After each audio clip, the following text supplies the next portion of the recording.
Bailey Jingshan's sword wave freezes time itself, but Zhuo Fan's silver tongue might be the only thing moving fast enough to survive this. 3 sword kings just lost to a single man, and the imperial capital is burning city by city. Hit like and subscribe before the next kingdom falls. Zhu frowned and sighed. Bailey Jingwei isn't so easy to fool, seeing through the empty city tactic. What now? Once he figures out the ruse, it'll be disastrous. Ling Yunshan turned to Zhuo Fan for help. Sir Zhuo, what do we do next? Please tell us. Zhu smirked and got before Ling Yunshan, and showing no courtesy this time as she reproached. Sect leader Ling, how can you still put your trust in him? It's because of his dumb idea that we lost 3 lands. Asking any more of his help would lead to the loss of northern lands as well. Even if you don't listen, you'll still lose. What's that got to do with me? Zhuo Fan scoffed. Zhu glared at him. Ling Yunshan ignored Zhu as all the elders awaited Zhuo Fan's saving grace. Zhuo Fan smirked, being awfully obtuse. I've expected this to happen, so rest assured that everything is going according to plan. Humph, more bragging. The enemy saw through your empty city tactic, and yet you still say that. Zhu mocked him at every chance. Zhuo Fan smirked. Miss Zhu, restrain your wild speculation. I have never said I was using the empty city tactic, now have I? It's only your biased assumption. I had planned for them to invade the lands from the start to lure them in. Shouldn't we be glad the enemy is playing alone? Luring, everyone gasped. Zhu grew more outraged. Lure, you take us all for military ignoramus. Luring means drawing the enemy into a trap or a favorable position to attack. But from your order, the 3 lands' armies have set no ambush, all going back to their bases. What's the point in luring them into your home to kill you? What do women know of war? It's all about applying tactics and wisdom. Zhuo Fan smirked in disdain. 3 days have passed. Have the 3 lands fallen back to their bases? Eastern lands and southern lands had sent word they did. Ling Yunshan nodded. Only western lands had used a day to question the order, wasting precious time instead of following orders, but they should be on their way still. Zhuo Fan nodded. Western lands, with my clan head in charge of the army, ha ha ha. He's just like his godfather, so hiccups are bound to happen, acting as if not hearing the Lord's orders. But with his just command, while others need 3 days to retreat, 2 should be enough for him. I believe his ranks are the tightest and can reach. Report. A disciple barged in and bowed with a jade slip in hands. Western lands sent word their armies have reached their base, waiting for Steward Zhuo's commands. Zhuo Fan grinned. It's been so long since anyone called me that. They'll soon come knocking, I'm sure. There's no avoiding it, ha ha ha. Guard. Zhuo Fan's eyes flashed. Each land base has a teleportation array to the northern lands. Tell all of them to come to me. Our battle will be in the northern lands. Yes, sir. The disciple rushed to comply, while the oldies were dumbfounded. Exalted Hairan was even panicking. Zhuo Fan, what are you doing? Are you calling everyone here to protect northern lands? What about our homes? Just let them take it. If you just wanted to combine the Alliance's forces to protect one area, we would have long come to an agreement instead of asking for your help. It's because we want to protect our homes as well that we found ourselves unable to come to a decision. So why? Shangyun Feixing hesitated. Zhuo Fan, as a Western lander, you should have sided with Western lands, so why are you focusing on the desolate northern lands? Also, what did Ling Yunshan give you to play favorites? Ling Yunshan was frantic to deny, speaking in a solemn tone, but his smile couldn't be hidden. Shangyun clan head, I believe in Sir Zhuo to be fighting for everyone's best interests. Cut the crap. Of course you're on his side since he's fighting for your home. But what about our homes? Are they just going to be abandoned? Shangyun Feixing roared, unable to hold it in, feeling like he was led by the nose all along. Zhuo Fan gave him a cold look, his tone low and rough. You're welcome to fight if you don't want your lands back. But if you do, stop and listen to my orders. The others went quiet, looking at Zhuo Fan with hope. Like Shangyun clan head said, what would be the point of taking the lead if it's just about focusing on defending one land? Zhuo Fan mocked, but would you have been able to focus without me? All of you know survival comes from standing together, but each of you have their own turf. Without me to mediate, you'd all rather die than choose any land to defend. You know deep down that I'm right. Shangyun Feixing sighed. Yes, none would agree to choose a land to protect. I am from eastern lands and would never abandon my home for northern lands. Why couldn't the rest of you protect mine instead? Everyone must think the same thing, but even so, we'd rather die home than become another's sacrificial pawns. But you gave us no choice but to abandon our homes and protect the strangers. Muronglai shouted as Shangyun Feixing trailed off in indignation. You played us into abandoning our homes. Everyone gave a firm nod of approval. Ling Yunshan was the only one beaming though, finding himself a winner. Don't be so difficult, people. Although Sir Zhuo hasn't been fair, he made a hard decision for us to unite. I promise to treat everyone with utmost respect once they come to northern lands. You're free to feel right at home. Bah, way to rub it in, Humph, staring daggers at him. Everyone grew annoyed. This is what the average man would do. If I had stopped here, then there'd be no point in making me the Grand Marshal of the Alliance. While they were all morose, Zhuo Fan smiled. That caught their attention. Zhuo Fan continued, when you thought of joining forces, you only thought of defending. But I have no concept of defense. I want them all brought here to attack. You need to risk things to gain something, to let your wife go. That part I'd rather not. Ha ha ha, in any case, the abandoned lands are now juicy meat for the starved wolves.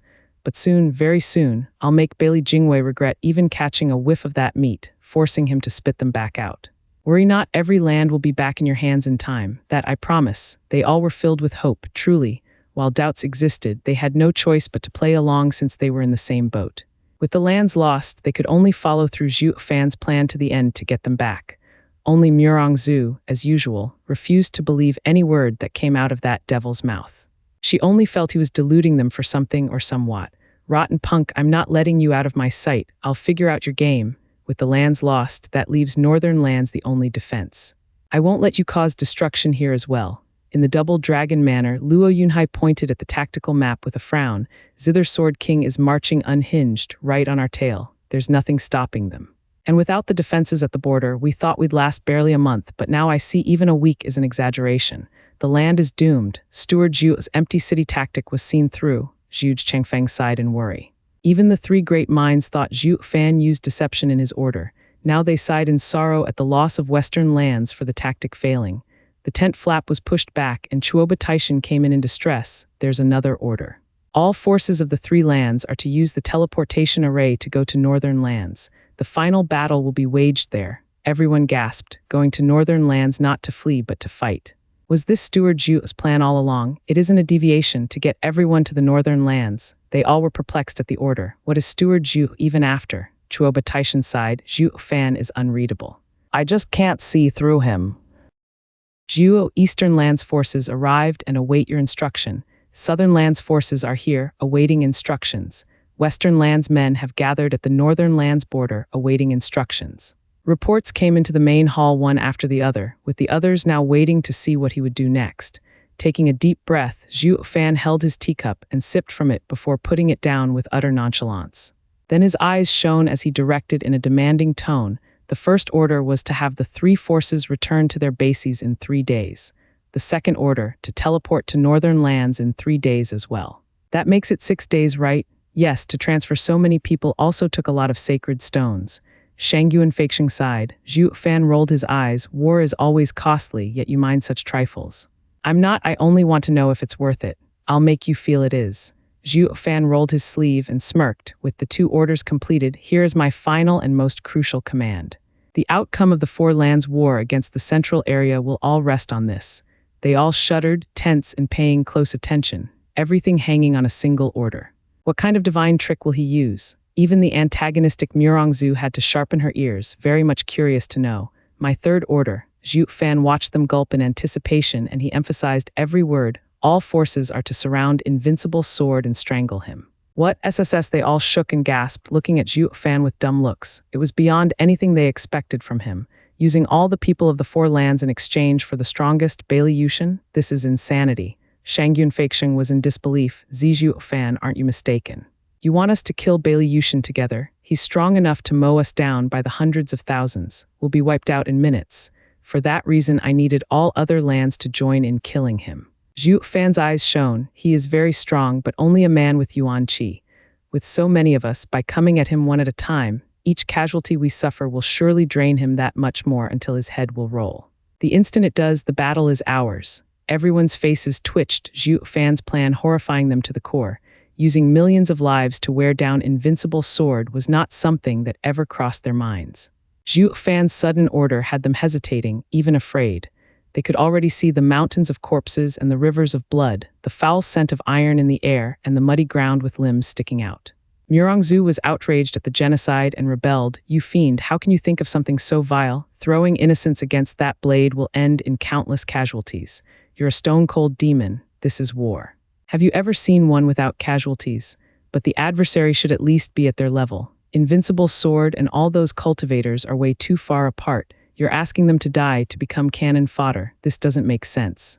As long as they manage to wear down even a smidgen of invincible sword's yuan qi, it makes perfect sense. Even the toughest animal collapses under the assault of too many ants. The Four Lands forces will wear him down to his grave. What would be the point of it all then? To kill just invincible sword, so many of us will fall, but there are Bailey Jingwei and the Sword Star Empire around still. How will we fight them? Yeah, killing just invincible sword will lead to the loss of nearly 2 lands in terms of life. How are we going to hold our own against Bailey Jingwei? Ling Yunshin nodded as well with a frown. Has Sir Zhuo done this only to take that monster's head? Zhuo Fan had an evil smile on his face. Yes, all of it is for this. And yes, it all comes down to the invincible sword's fate. By taking down him, victory is guaranteed. Whether it's Sword Star Empire or Bailey Jingwei, they're both finished. It's just that simple. Everyone looked in suspicion as he explained. Sword Star Empire is unlike the average empire, with the emperor and ministers in close relation and making it strong. They have no flaw, all brought about by invincible sword Bailey Yushin. Zhuo Fan sipped from his cup once more. It's also why the Sword Star Empire's foundation is resting solely on the invincible sword. It's strong because he is. The 9 Sword Kings have utmost respect for the man, while Bailey Jingwei garnered respect, even from the Sword Kings, all because Invincible Sword appreciates his skills. But this invincible balance is taken for granted by Bailey Jingwei and will end up crushing the empire. Everyone was still shaken up. Why do you say that? He's too greedy and impatient, driven to have the 5 lands united in his time and thus expanded the empire too quickly. Zhuo Fan continued to attack the 4 lands at the same time. Bailey Jingwei had recruited foreign sword kings in addition to the 5 his clan had, Shangyuan Feiyun and Danking Shen being among them. This bolstered the empire's strength, making not even the 4-land alliance able to face them. But he's too hasty to get the 4 lands, emptying the empire of everything and putting it into the invasions. The empire now lays void of any military and ripe for revolution. That's why he had the Serene Shores trading killed. They not only had ties with every land, but also dealt with their leaders and other mighty figures that would make use of the empty empire to affect its stability. So before going to war, the company had to be purged. He couldn't allow such a big faction to stay behind and resort to tricks that ruined everything.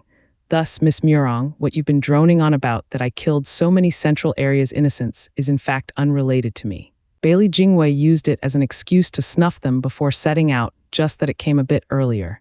In fact, if it all went as he wished, the damage would have been far greater. I only triggered it and not carried it out myself. Murongzu huffed, I saw your nature. If you're unrelated, then what about the next one or the next people? Fine, I know our views are in opposition, but let's first focus on the war. Zhuo Fan knew appealing to reason wouldn't work on her obstinate kind, so he looked at the oldies. Now that we know the cause of his strength and weakness, we should realize defeating them in a straight-up battle is impossible. But the enemy had given us a golden opportunity. Bailey Jingwei is too conceited and eagerly threw their patriarch into our home. The invincible sword is just as conceited too, thinking nothing can stop him, that nothing could hold him, and so he came. This is where our chance lies. Although the invincible sword is extremely dangerous, scaring our people the minute he arrives in northern lands, venturing deep in enemy territory is equally dangerous, for he doesn't know if we would all jump on him regardless. Ha ha ha, as for worrying about being too few of us around afterward to fight, I can assure you that Bailey Jingwei is far more worried. Think about it, the invincible sword entered deep into our land, but why did he only bring his clan's sword kings? They all frowned, with Ayang Lingshan speaking out, is it mistrust? Exactly, Senior Ayang. Look beyond the overblown confidence Bailey Yushin and Bailey Jingwei constantly project, and you'll find their cautious natures. The people around the patriarch cannot be allowed to have conflicting interests. A man of a different clan would be looked on with suspicion, since they might have different motives. Thus, Bailey Yushin would not trust any foreign sword king to fight alongside Bailey Yushin. He fears betrayal, striking at Bailey Yushin when he fights the 4 lands. Zhuo Fan's eyes shone, like all was laid out before him. Bailey Yushin thus only has Bailey sword kings around him, while the attacks of our lands are all foreign sword kings. Thus making it very easy what Bailey Jingwei truly cares about. He isn't afraid of sword kings revolting, nor the empire's dire straits, but patriarch's death. Yet even so, he had Bailey Yushin take the lead. A truly conceited and cautious man. Such is the current situation. Those Central Area's armies attacking us don't matter, it won't affect the Sword Star Empire. But what about the death of the invincible sword? With this deterrence gone, the 9 Sword Kings will grow cocky and not listen to Bailey Jingwei, especially the 4 foreign ones, finding themselves free to do whatever. There won't even be a need for us to attack the Central Area, it will destroy itself for us. Such a grand empire is going to fall, making the loss of 2 lands worth of lives all the more worth it. Now isn't killing Central Area's invincible sword to our advantage? Everyone stared with open jaws, yet their hearts stirred. Yeah, it won't matter how heavy the losses, everything is worth the peace and future of our next generations. Only Murongzu, per usual, nagged, using millions of lives over one victory. Devil, what do you take life for? There won't be as many deaths if they fought the Central Area's army, but you. I'm the commander and all I see are assets in their place on the board. Zhuo Fan gave her a cold stare. I only know that this will checkmate Bailey Jingwei. Orders on the border between northern lands and the Central Area, the forces of the other 3 lands had transferred, with each taking a region and awaiting orders. Western lands experts under Luo Alliance's leadership were the same, anxiously awaiting at the border for the next radical order. The northern wind carried with it a sudden shout. The soldiers landed from up above before each faction, speaking at the top of their lungs. Wush Luo Yunhai and many other generals from western lands were growing impatient in the commanding tent. Another orders here. I wonder what's Brother Zhu's plan in the face of such a desperate crisis. We already lost 3 lands and there's no place to retreat now. With all having been going according to Steward Zhu's plan, then the third order must be fighting back. Zhu Chengfeng rubbed his beard, his face solemn, his eyes shining with hope. The question is, how outrageous and weird is it this time? Ha ha ha, I'm eager to see Steward Zhu in action one more time. The others nodded, their brow quivering with excitement. Whoosh, one soldier landed in the Luo clan's camp, bowing. Grand Marshal of the Alliance, Sir Zhu, orders half of Luo Alliance's strong to defend northern lands' borders. The man presented a jade slip, one that could only come from Sea-Bright sect. That's it, Luo Yunhai was puzzled. Brother Zhu had us come here to protect northern lands. If it's just that, the previous preparations mean nothing. We had been better off waiting for death and happy with it behind our strong defenses. This is unlike Steward Zhu style. Leng Wucheng held his chin in doubt. The soldier cupped his hands with a smile. Luo clan head, this order has only been given to you while the other forces have different tasks. The rest have other orders. What is it? They all cried out. Turning heavy, the soldiers scanned their faces and spoke. Grand Marshal ordered for southern lands and eastern lands, along with western lands remaining half troops to march towards Sea-Bright sect. You are to kill invincible sword Baileyushin at all costs. What? SSS, the jaws of Luo leaders hit the ground the same way it did to the oldies back in the sect. The order had been relayed at the other camps just then, and shouts of shock came without stop. The Grand Marshal's third order was pure insanity. He wanted to focus all their efforts into taking down the strongest monster of the 5 lands, invincible sword. Zhu Chengfeng, Leng Wucheng and Yu Ming stood dumbstruck, then laughed in realization. I get it now, Steward Zhu is a genius, ha ha ha. Only they laughed while the rest were still looking like statues, giving them odd looks. What's going on? Why? They looked at them so wild with joy, letting their laughter free, but also sensing sorrow as tears glistened in their eyes. Steward Zhuge, Luo Yunhai began in worry. Zhu Chengfeng shook his hand and the trio gradually calmed down, turning bleak even. So many years have gone yet Steward Zhu is still the same, we just can't surpass him. Yeah, what's with you 3? Luo Yunhai was bemused. Zhu Chengfeng bowed to him and sighed. Clan head, you know of us having lost to Steward Zhu back in the day. We've been working these years and assisting clan head also to compete with him. What he did back then, we could do it too, but now we have lost in such a way we finally accept the truth. We will never measure up to Steward Zhu as one aspect for as long as we live. What? Drive, the trio spoke in unison. Zhu Chengfeng continued with a heavy heart. Clan head, what do you think about a beggar being harassed on the street? Luo Yunhai gave him a confused look, but seeing their cryptic smiles, he said, a beggar is being harassed due to his status. If he rises above his station, he will be free of any harassment. Ha ha ha, yes, riches can lessen your attackers. Zhu Chengfeng continued. Then, clan head, what if a merchant was held down by a politician? Luo Yunhai was more confused than ever. But he looked at the others' smile and spoke firmly. Money can buy anything. Since some politician is pushing against him, that he just has to find a bigger supporter to fight back. Yes, using one's assets in exchange for even bigger assets and gaining much more, one step at a time. This is what we 3 have been doing these years. Zhu Chengfeng sighed, his eyes filled with sadness. From harassed beggars, we became merchants. From oppressed merchants, we entered service. But our every progress was met with more suppression, never able to escape it our entire lives. This is who we are, but Steward Zhu is different from us in this tiny yet crucial aspect. The Luo clan had defeated in 10 years all the other houses and wielded all the power in Tianyu. This is something we could never achieve. Luo Yunhai's heart shook. How is it different? Clan head, how can a beggar never be harassed in his life? Zhu Chengfeng smiled as he asked instead of replying. Luo Yunhai frowned in confusion. Zhu Chengfeng saw him unresponsive and shouted, "Clan head, to never be harassed again, one must stand above everyone else. The beggar must become emperor to feel truly safe. How is that possible?" Luo Yunhai was baffled. Zhu Chengfeng sighed, "Yes, it's quite the fairy tale, isn't it? But isn't our Luo alliance today also a fairy tale to the old Luo clan?" Luo Yunhai pondered and then turned solemn. "This is where we are different from Steward Zhu. His drive is unlike any other." Lang Wucheng patted Luo Yunhai's shoulder. "We never actually accepted when he defeated us back then, since we are no less shrewd than he is. The three sages of Tianyu aren't just for show. Only now do we understand that our vision isn't as broad as his. Our horizon is narrow and our drive weaker. The invincible sword is the core of the Sword Star Empire. We knew this, but he's too strong, deterring us from even considering him. The price to pay is just too great, with little chance to succeed." Steward Zhu had set his eyes on him from the start, burning bridges and abandoning the lands so that he could face the core issue. He has such drive none of us is capable of. Having now been made aware of his plan, we realize the truth. A land has around 30 million men, with half meaning 15.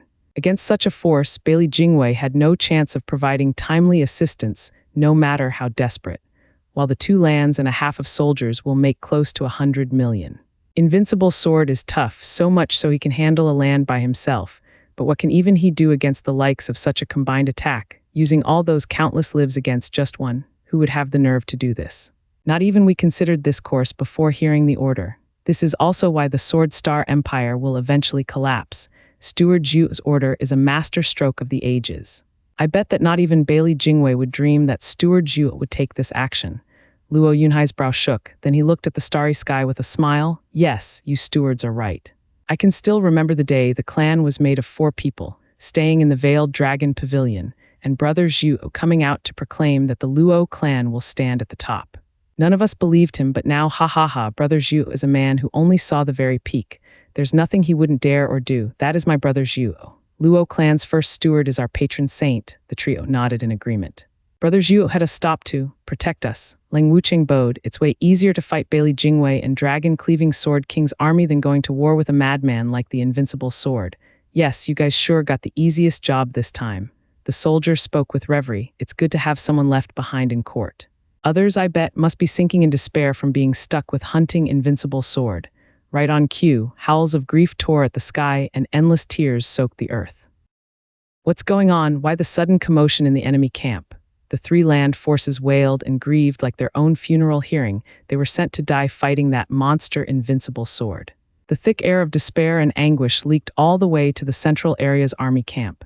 Bailey Jingwei was still smug in his belief that he broke Zhuo Fan's empty city tactic and took the 3 lands without losses. That guy must be wallowing in his defeat right about now, being rebuked by all the other leaders. But then the sudden widespread grief had him flinch. A scout burst into the tent. "Prime Minister, for some reason there is a sharp increase in forces on the northern land side. Their howls alone travel for thousands of miles. From what I've seen, they have now tripled their numbers." "Tripled how? Where did northern lands get so many people?" Bailey Jingwei was confused, but then he exclaimed with a mocking smile, "Oh, since the empty city tactic fizzled out, the lands had no choice but to converge here. Humph, they're nothing but deserters with lower morale. Of course they'll cry. Tell the army to raise defenses for when the cornered dog makes an assault." "Yes, sir." The man left. Bailey Jingwei looked mighty pleased, humming a tune. He even started dancing. Wush Danking Shen entered the tent and paused, taken aback. "Prime Minister, what got you so excited about?" "Ha ha ha, Dragon-Cleaving Sword King, you're just in time to hear the good news. The war against the 4 lands will be done in 3 months. I'll be sure to put on a good word to the Patriarch when merit is given back in court. Dragon-Cleaving Sword King has always wanted to rule over your paradise. After the unification, that area will be set aside for you to oversee."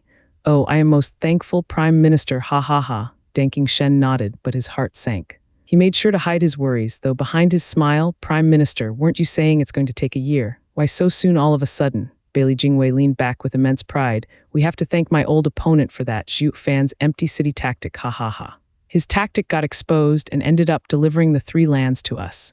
Now northern lands borders have increased activity, mostly from the other lands' forces teleporting in. In other words, the other lands are ripe for the taking.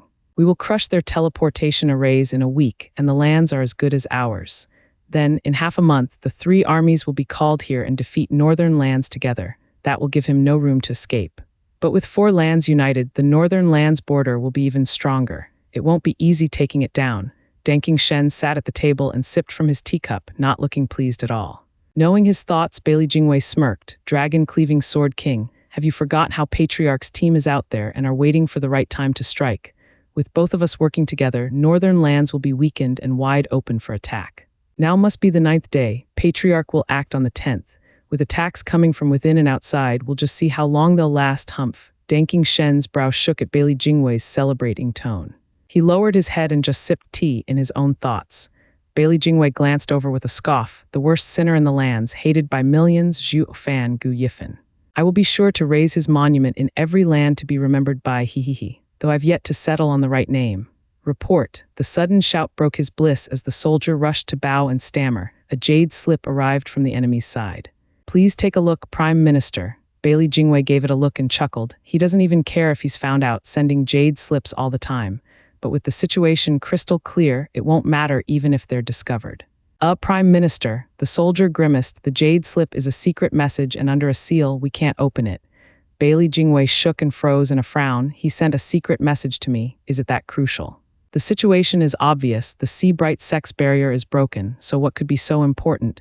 Does that guy have a way to reverse things even in this clear-cut scenario? Give it to me. Bailey Jingwei gestured for the guard and he presented it. Danking Shen sighed. Is it the spy in northern lands again?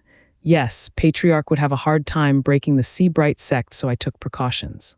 While he hasn't got the Heaven's Sealing Sword, he proved his use by sending intel on Gu Yifan being the Grand Marshal of the Four Lands. Bailey Jingwei knew Danking Shen would have figured it out in the end, so he didn't deny it. He made a sign and the jade slip was unsealed for him to read. He was better off not knowing anything, for the information shocked him to the core. His hand relaxed and the jade slip broke as it hit the floor.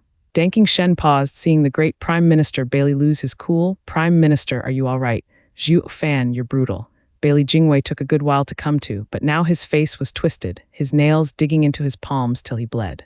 Bailey Jingwei looked savage. I knew he shouldn't be left alive. He's terrifying in the command of the Four Lands. He actually found out my greatest worry and still dares to use it. Ruthless, cruel, shrewd. Bailey Jingwei couldn't even finish from sheer outrage. He then barked, guard. Thump. A soldier rushed inside and on his knee, Prime Minister orders.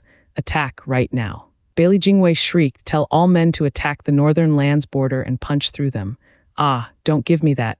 Prime Minister, but didn't you just order us to raise defenses? The men are doing it as we speak. Bailey Jingwei slapped him hard and cussed. When the hell did I give you such an order? I want you to charge now. Send every last man to the northern lands border and get me an opening. Yes. The soldier shook in fear, then left in haste. Bailey Jingwei paced around the tent in great distress, like he was a different person from before. He has lost his calm and shook all over like a scared mouse. Today's the 9th day, and that means Patriarch will attack tomorrow. His appearance will paint 100 million targets on him. If something happens to the Patriarch, Zhuo Fan, you son of a she-dog, damn you to hell. Tell the other 3 armies to get to northern lands right now. Bailey Jingwei roared at the first soldier. The man bobbed his head and went right to it, away from the Prime Minister's wrath. Bailey Jingwei was still uneasy, unable to sit on his chair as he was sweating bullets. The armies have invaded the lands for 3 days and they'll need that much time to return to the borders. Then they'll need 3 more days to use the teleportation arrays. 6 damn days. Will Patriarch be able to last the endless flood of men chipping at him for so long? Zhuo Fan, God damn you for making me do this. Bailey Jingwei roared like a madman. Danking Shen was startled, then he smirked. Prime Minister, did something happen? Nothing. Bailey Jingwei shook, then gave him a look. He gnashed his teeth as he tried swallowing the fury. The foreign sword kings must never know Zhuo Fan is after the Patriarch, or they'll only make things worse. Zhuo Fan is a true mastermind with his devious plans. He now has me trapped without a single hope to fight back. At least I left a spy there to inform me, or else. Bailey Jingwei squinted, feeling a chill crawl up his spine. He's an abomination. Jingwei flinched at this ominous word and his heart almost stopped. A soldier rushed inside to present a jade slip. What now? Bailey Jingwei's face twitched and felt like crying. He was scared things could actually get worse than they already were. The soldier sweated, unaware of his Prime Minister's worry. Prime Minister, the imperial capital is in urgent need of rescue. His Majesty makes an earnest request of military aid. Of the 3820 cities, 565 have fallen. To make matters worse, the revolution is only gaining more ground. The city lords can't stop the flood. It's that desperate. Bailey Jingwei was shaken up. Does that mean the disturbance wasn't on a small scale but a full-blown riot? But who has such power in the central area? Wait, is it Serene Shores Trading? Bailey Jingwei's face twitched and turned savage with fury. Damn those merchants. After purging their base, the sudden vanishing of all their branches led me to believe they scattered like flies when they were waiting for me to show my back. Hump soldier, tell Wine Sword Immortal to lead his men back to quell the riots. Prime Minister, Wine Sword Immortal is deep in northern lands and requires 3 days at the least to return. Also, Danking Shen picked up on the clues and said, you just ordered them to teleport to northern lands, but the imperial capital doesn't have a moment to spare. Let's split our forces and settle the fires. Guard, stop the charge. We're going back to save the empire. Danking Shen had yet to finish before Bailey Jingwei cut him off. Wait, we can't leave, just charge, you must charge. Prime Minister, a rebellion is upon us. We must provide aid and quell it before it endangers the empire. Danking Shen tested. Even if we split our forces with our defenses, we're sure to last a few weeks. It'll be enough for us to quell the revolution and make it back. Not to mention the other 3 armies are coming soon, in just 6 days. We will hold out. You might hold out, but the patriarch can't keep a hold of his head. We're in a race for time where every second counts, where every moment might mean the death of the patriarch and the collapse of the empire.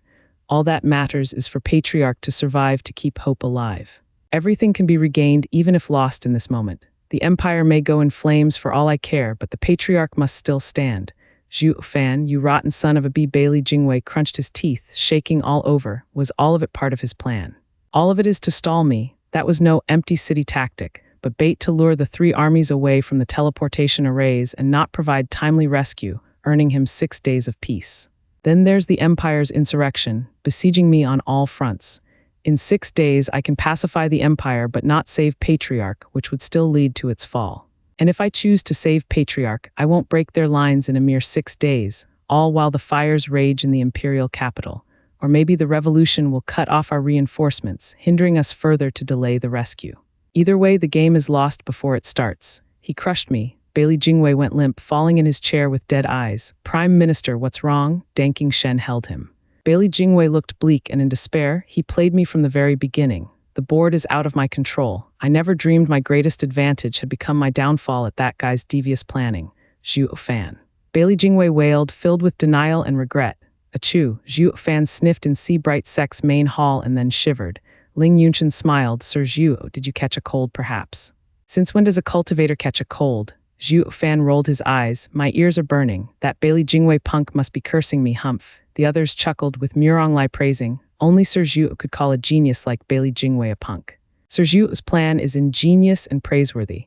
Reports are coming from the front line saying Bailey Jingwei flipped out, ordering to storm our defenses. He must have known about Sir Zhuo's plan and gone insane, ha ha ha.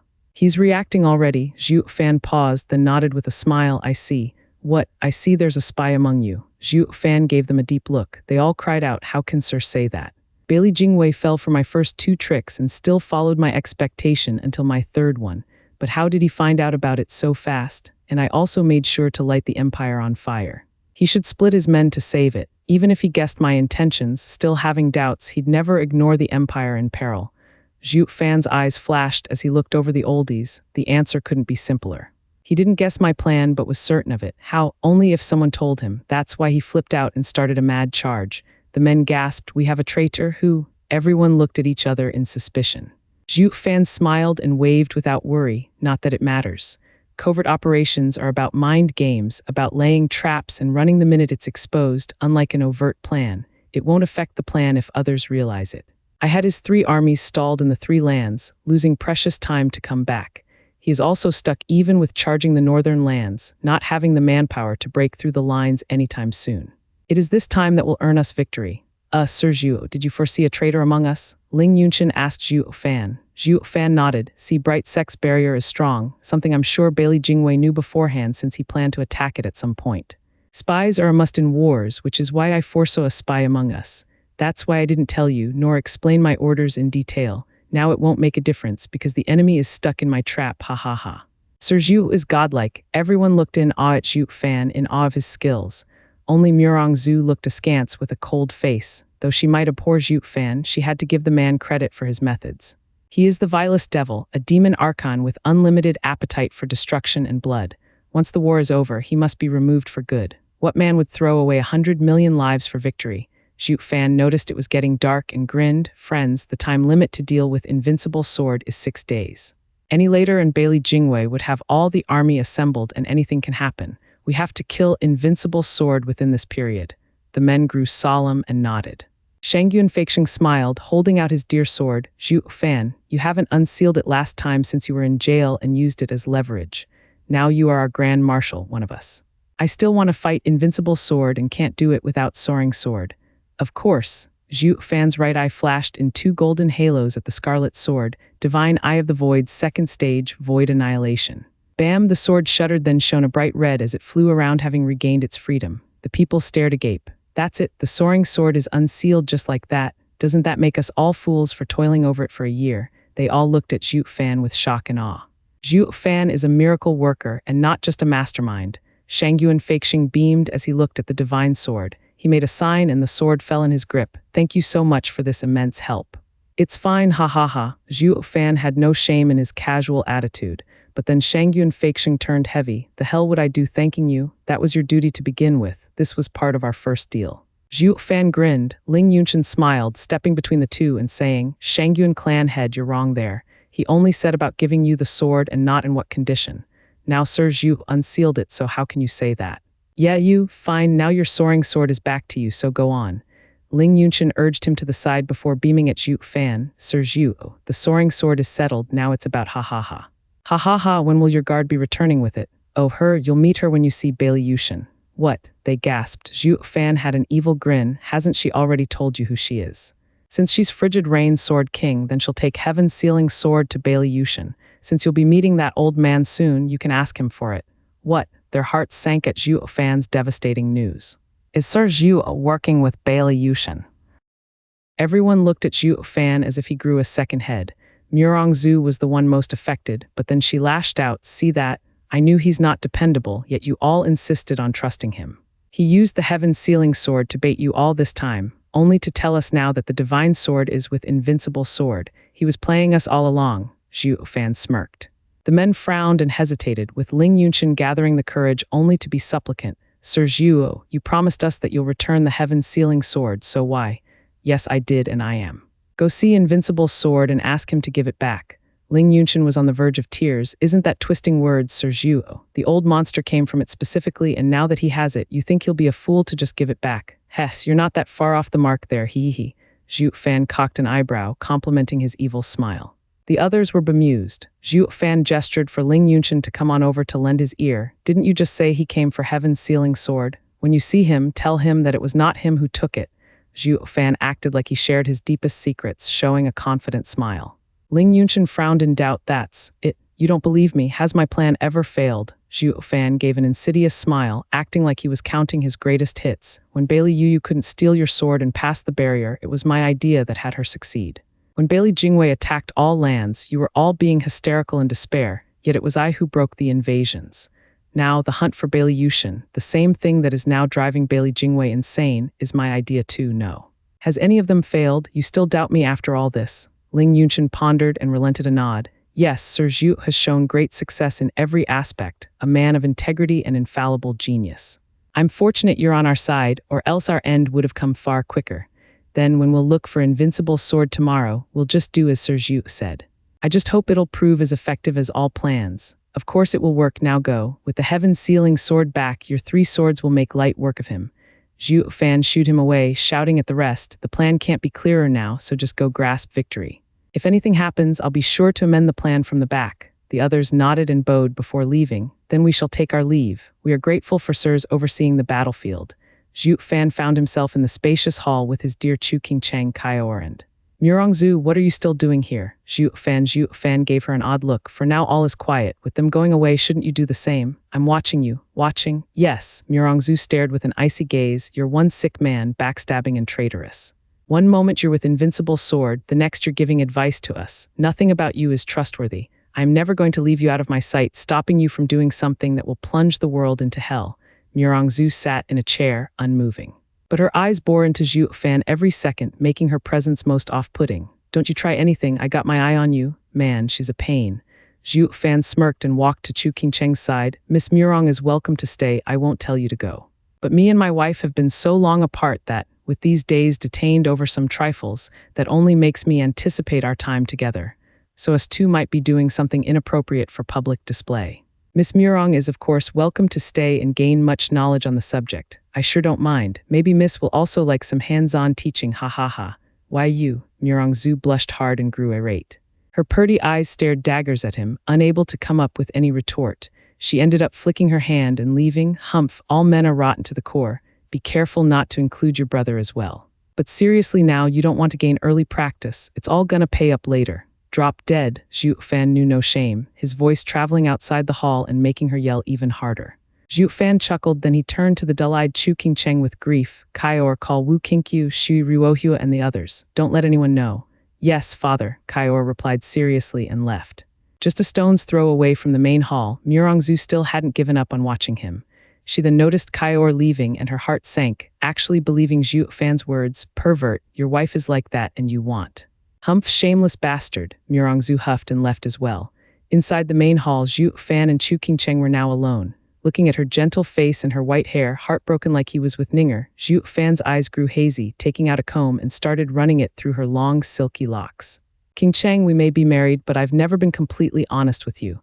Zhuo Fan teared up. I am not from here. In fact, I shouldn't even be before you. I am a demonic emperor, bearing heavy sins, bringing chaos and destruction wherever I go. Maybe the heavens wished for this. Ninger suffered and now you. I knew pain would be coming and wanted to distance myself from you, but why did you still have to take the same path I treaded? Haha, no, you have far deeper feelings for me than I had for Ninger back then. I at least did not lose my mind. I just can't fathom what these bloody executioner hands did to deserve your love. The comb trembled in his hand, his voice heavy. I have lived 2 lives, yet never had anyone wishing to stay with me with all their heart. First was Ninger, but she no longer remembers me. I felt my heart torn in 2, but I was glad for her that she would no longer suffer any longer. The second is you. You forgot me as well, but I feel such a deep pain in my heart. Qingcheng, I do wish for you to forget me, but I hope you'd always recall me as well. Qingcheng, tomorrow I'm going to the North Sea and might die. I hope that you'll remember me before I go. I know that this might cause you pain once more, but I'm selfish and really hope that I am not just a passing phase in your heart. I do. The comb stopped and he kneeled before her, resting his head on her knees, choking with emotion and shaking all over. Whoosh, a breeze ran through the white hair as Chu Qingcheng's eyes teared up as well. Her fair hands trembled and lowered her head, looking at the shaking figure she hadn't seen for 5 years with a gentle gaze. One hand reached and touched Zhuo Fan's head. Brother Zhuo. Chu Qingcheng shuddered at the sudden interruption and her hand returned to its position, the light in her eyes fading once more. Zhuo Fan got up and strained himself to appear casual as Wu Qinkyu, Yilin, Shui Ruohua and everyone arrived in the main hall. Behind them was Kaior. Wu Qinkyu cupped his hands. Brother Zhu is now the Grand Marshal of our lands. We wanted to see you for days but couldn't. What could have had the Grand Marshal summon us? Ha ha ha, Brother Wu, what's this about Grand Marshal? We're all friends here. I only have a small request. Brother Wu, don't forget you lost our bet in the dungeon. You owe me a favor. Ha ha ha, so that's what it is. Brother Zhu wants to cash in so soon. Wu Qinkyu laughed. Sure, Brother Zhu, I'll be sure to do all I can to fulfill a brother's request. The others nodded as well with shining eyes. Helping Chu Qingcheng stand, he went to Shui Ruohua and Zhuo Fan said earnestly, Northern lands is fraught with danger. Help me take Qingcheng back to Western lands. The 3 attacking armies should now be in full retreat, so you can use the teleportation array to return to Double Dragon Manor. It's the safest choice. We shall follow Brother Zhu's order to the letter, Wu Qinkyu replied on the spot. The question now is when? Immediately. Even if we're in the Sea Bright sect, war will be coming soon and it will no longer be safe. I hope to get Qingcheng out as soon as possible. Sure, we will go right now. Wu Qinkyu and the others bowed. Brother Zhuo, take care, take care. Zhuo Fan cupped his hand as they took Chu Qingcheng away. But she shot her hand to clutch Zhuo Fan's, her grip strong. Zhuo Fan's eyes shook with hope. Qingcheng, you're awake. But those empty eyes reflected his downcast face. Zhuo Fan, it's just Qingcheng's instinct. She'll need more time for her mind to recover. Shui Ruohua sighed and spoke morosely. She then took Chu Qingcheng's hand to leave, but the grip on Zhuo Fan's hand only tightened, her fingers digging into his skin and drawing blood. Zhuo Fan didn't even register the pain, his gaze always on Chu Qingcheng as he spoke in a heavy tone. Qingcheng, I'm doing this to keep you safe. I will come back to you, I promise. Chu Qingcheng shook, but it was clear Zhuo Fan's promise eased her heart as her grip eased. Shui Ruohua quickly took her hand back. The others finally relaxed and bowed to Zhuo Fan once more before leaving with Chu Qingcheng. Yilin had vowed again and again that he would definitely make sure sister-in-law would be safe and sound.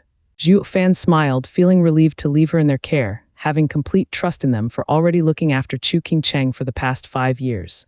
Zhuo Fan gazed at the sky and noticed dawn was just around the corner. Zhuo Fan said, "Everything's ready, Kaior, let's go as well." "Where?" "North Sea." Zhuo Fan's gaze was set. Kaior asked, "Father, aren't you leading the Four-Land Alliance? What are they going to do in case of an incident? Let those clowns deal with it." Zhuo Fan's eyes shone and smirked. When two fight, the third party wins in this stalemate. Central area and the Four Lands are of similar strength. They would kill until they dye the skies red and cover the earth in corpses, with neither side coming on top. When we return from the North Sea, we will find the world has changed overnight. Our power will also expand in these circumstances, patching up our way to the top once more, ha ha ha.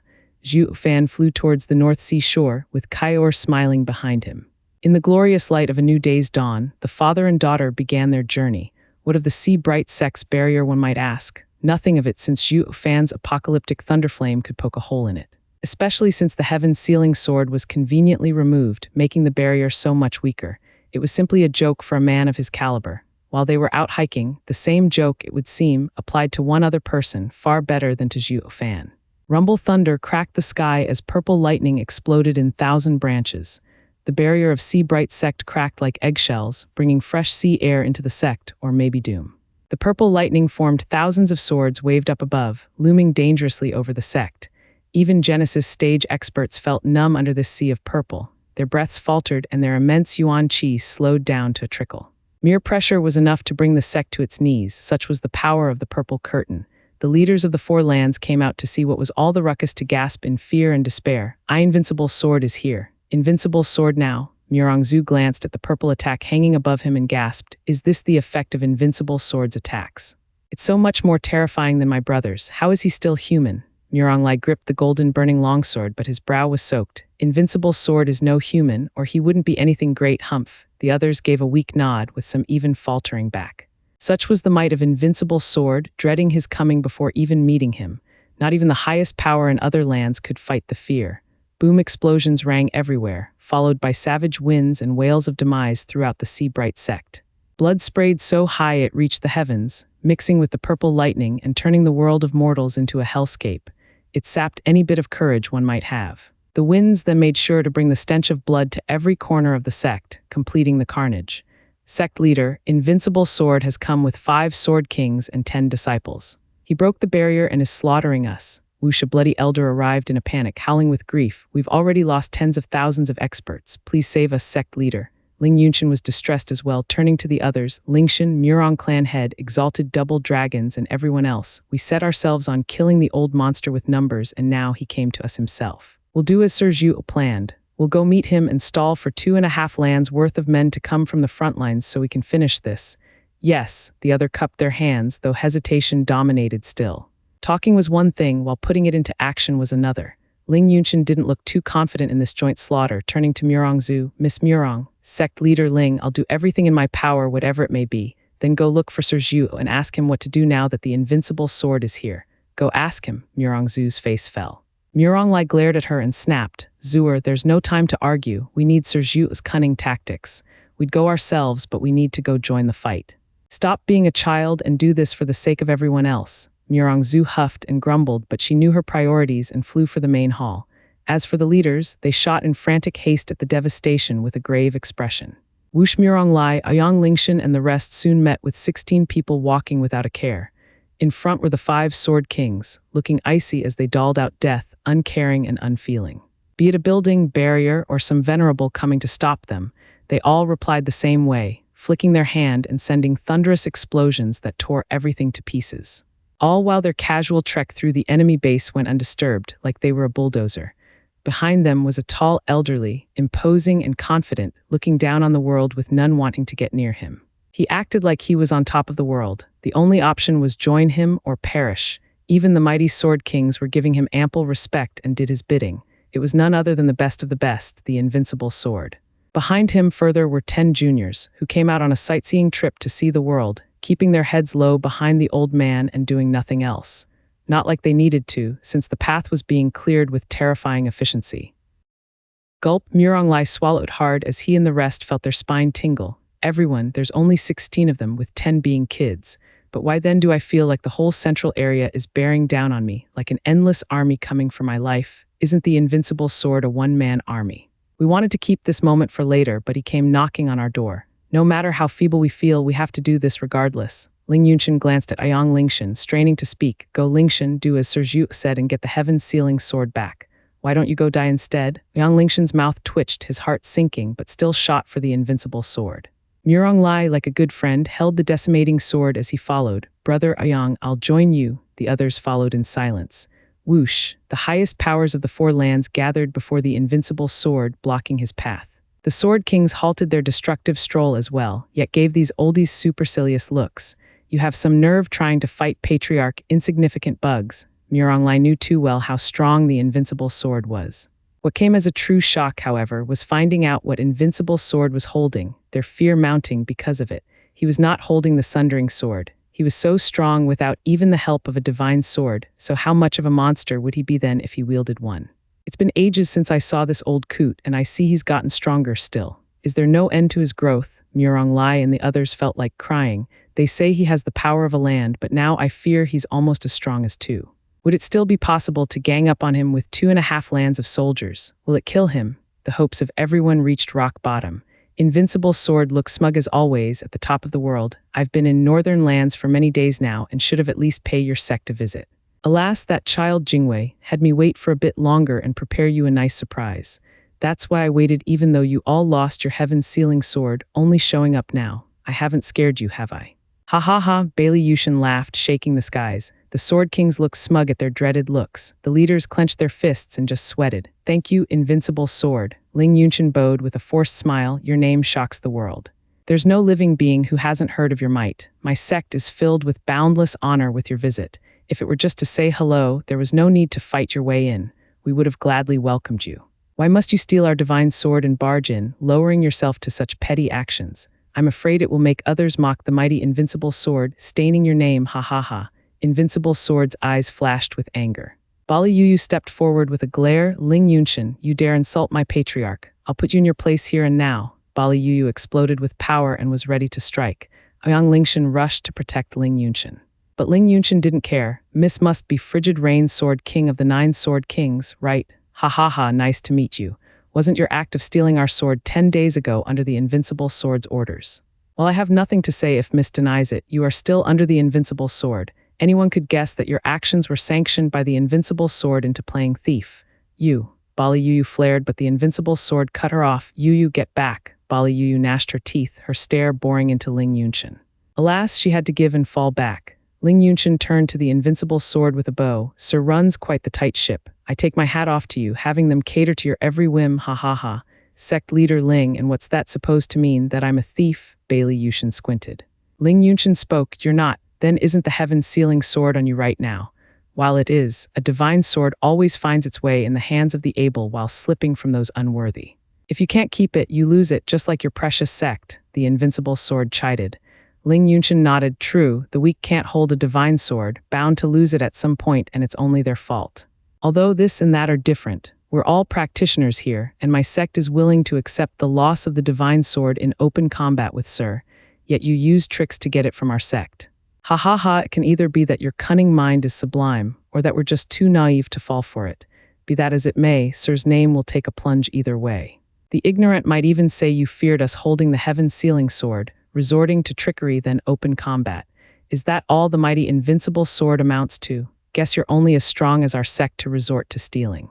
Ha ha ha, the invincible sword narrowed his eyes into slits, his face darkening by the second.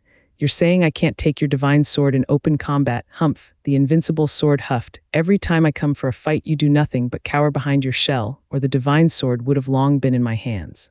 What would have been the use of tricks then? Yeah, though we refused your challenge since we enjoy peace and quiet and not chaos. Nonetheless, stealing our sword is quite a heavy stigma. All right, invincible sword cut the air with his hand and then his palm flashed to reveal an icy blue longsword. Everyone gasped. Invincible sword then threw it. Ayang Lingshan moved fast and reached out to have the divine sword fall in his grip once more. You now have the heaven-sealing sword, but only temporarily. With your broken barrier, you can no longer hide. You can't do anything even with the divine sword, but keep it warm for when I take it. Then any complaints you have will be moot. Ling Yunshan bobbed his head. Of course, the invincible sword is indeed direct and frank, the best in the world, ha ha ha. Ling Yunshan laughed, then turned his head. Sir Zhuo's appeal to ego plan is a success. This coot got the heaven-sealing sword, yet gave it back. Now we have 3 divine swords, bolstering our chance of success against this obnoxious monster. The men nodded, the 3 divine swords pointing at the sky. Gold, red, and blue flashed from them and shot into the heavens. Boom, the predominating purple lightning was now cut in half, replaced with golden flames, scarlet glows, and blue traces from Murong Lai's decimating sword, Shangyun Feixing's soaring sword, and Aoyang Lingshan's heaven-sealing sword. They used their power to wrest control of the heavens from the enemy. The Sword Kings frowned, glaring at them. These rotten bastards actually used mind games to fool Patriarch. How revolting, the invincible sword didn't care, glancing at the half-lost skies with a grin. 3 swords against 1 should be impressive. I'm thrilled that yours truly can enjoy fighting 3 divine swords, ha ha ha. Bailey Yushin flicked his sleeve and a crackling long sword appeared in his hand, pointing it at the sky. The sky exploded as even more purple lightning boomed everywhere, overtaking the previous losses, swallowed by the flood of lightning. The golden flames, red glows, and blue streaks couldn't hold on at all, torn to pieces. The skies were dyed purple once more. Murong Lai, Shangyun Feixing, and Aoyang Lingshan shook and coughed blood. Shangyun Feixing had it worse, not being on a Sword King's level gave him the worst wound. The other 2 stared at Invincible Sword with blood dripping from their mouths in dread. Only the Invincible Sword could wrest back dominance from 3 swords. This monster is too damn strong.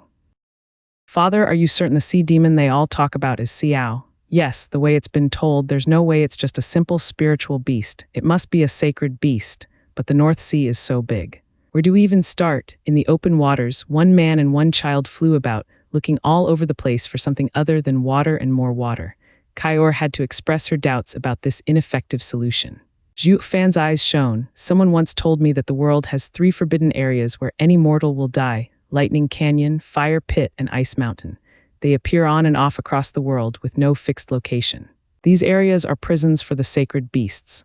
Lightning Canyon holds Killen, Fire Pit holds Dragon Ancestor, so that leaves Ice Mountain being another prison where a sacred beast is. But because the prisoners wore down at the barriers of the prisons for ages now, the Dragon Ancestor managed to relocate to Ultimate Clarity Sect, so the Sea Owl must have done the same in the North Sea. Just from hearing Ice Mountain, it's easy to tell the entrance has to be extremely cold.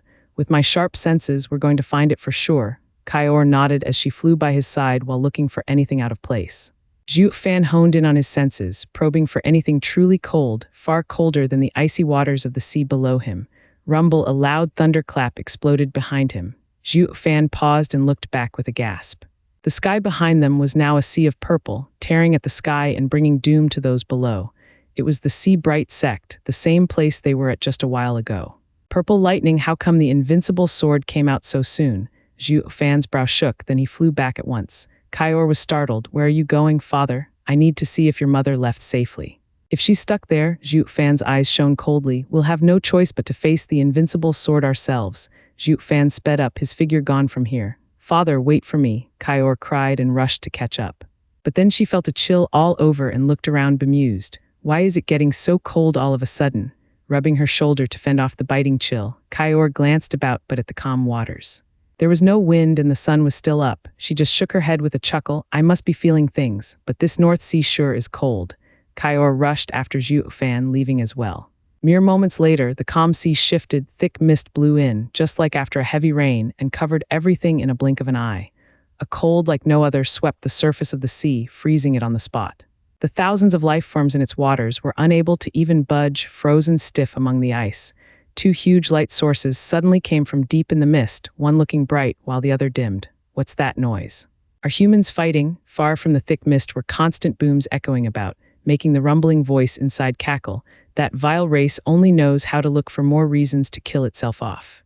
Their own fellow people slaughter until everything turns red. One moment they ask me for permission to go out to sea, and the next they're killing each other. Haha, great, perfect. Since neither side can stand the other, let me give you a hand and swallow you both, hi hi hi. A creepy laughter echoed out from the fog as it drifted swiftly, going towards the Sea Bright Sect. The waters turned ice wherever it passed in an instant. With it came the shuddering and haunting voice of a demon. I open my doors to you, welcoming you to become dessert, hi hi hi. The sea overlord was coming to shore. In the Sea Bright sect, the invincible sword was showcasing his unstoppable power against the other sword wielders, taking control of the skies and striking terror in the hearts of men. He looked at everyone with nothing but disdain, while the other Bailey experts held their heads high and mocking the enemy. See that? That's the patriarch's power right there. What are you yokels going to do about it? Ling Yunshin's face fell, his team sighing heavily with worry as they watched in sorrow.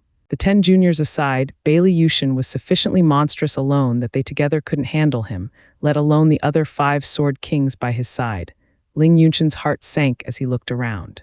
We need Sir Zhuo's mind now more than ever. What's taking Miss Murong so long to deliver one simple message? Children, Bailey Yushin's eyes shone and shouted, scatter and have fun, but don't interfere with my enjoyment. Yes, the others cupped their hands and flew off into the sect. Now there was only the invincible sword against the other land's strongest. Murong Lai's eyes twitched. Decimating sword shook in his hand as he spat. Like a true invincible sword, you even had the sword kings leave your side. You want to fight all of us all by yourself? Don't I have what it takes? Bailey Yushin mocked. More than enough. The invincible sword's power is too much for us to disregard. Ling Yunshin chuckled, but aren't you scared something might happen and you'd have no one to aid you if you send the sword kings away? The invincible sword's face twitched and he looked harder at him before laughing in his face. Sect leader Ling, you're still up for jokes. Accident, you think of yourself capable of giving me that? Invincible sword, don't get smart with us. All of us here are as strong as your 9 sword kings and we have 3 divine swords on top. A sudden incident might do you in, Murong Lai roared and pointed at him. The others were equally resentful, flaring their auras at him. The invincible sword couldn't care less, merely tracing sundering sword's edge as if in his own world. All bark and no bite, show me what you're made of and not prattle me to death. As for 9 sword kings, humph, they're nothing but children making a scene. You think you can scare me with that? Ha ha ha, that's rich. People, he was our target to begin with. Now that there's no one helping him, it's the best chance we can get. Charge with how nothing could ever earn the old man's respect, Ling Yunshin sent to the others. Use his conceit to your advantage and make him pay with his life before he gets cautious and makes it harder for us. The others nodded and shouted as they stormed Bailey Yushin with their best skills. Decimating sword, decimating inferno. Whoosh, Murong Lai slashed and the golden sword exploded with flames at Bailey Yushin. The fire formed a sword wave that shot with such heat that it warped the air and even left black cracks. Soaring sword art, soaring skies. Whoosh, Shangyun Feixing shouted and hacked with the soaring sword. The scarlet sword wave shot with incredible speed for its quarry. Heaven sealing sword art, world seal. Aoyang Lingshan was not one to be left behind. He waved his sword, devoid of the savage nature like the rest, but hiding an incredible force behind its subtle nature. The attack reached Bailey Yushin's side and was about to engulf him. The invincible sword found himself under attack from all sides, ultimate skill coming from the 3 divine swords. The 3 divine sword wielders each used their own swordsmanship. They had immense power, enough to even crush a sword king, yet proved to be sorely lacking when up against the undefeated invincible sword.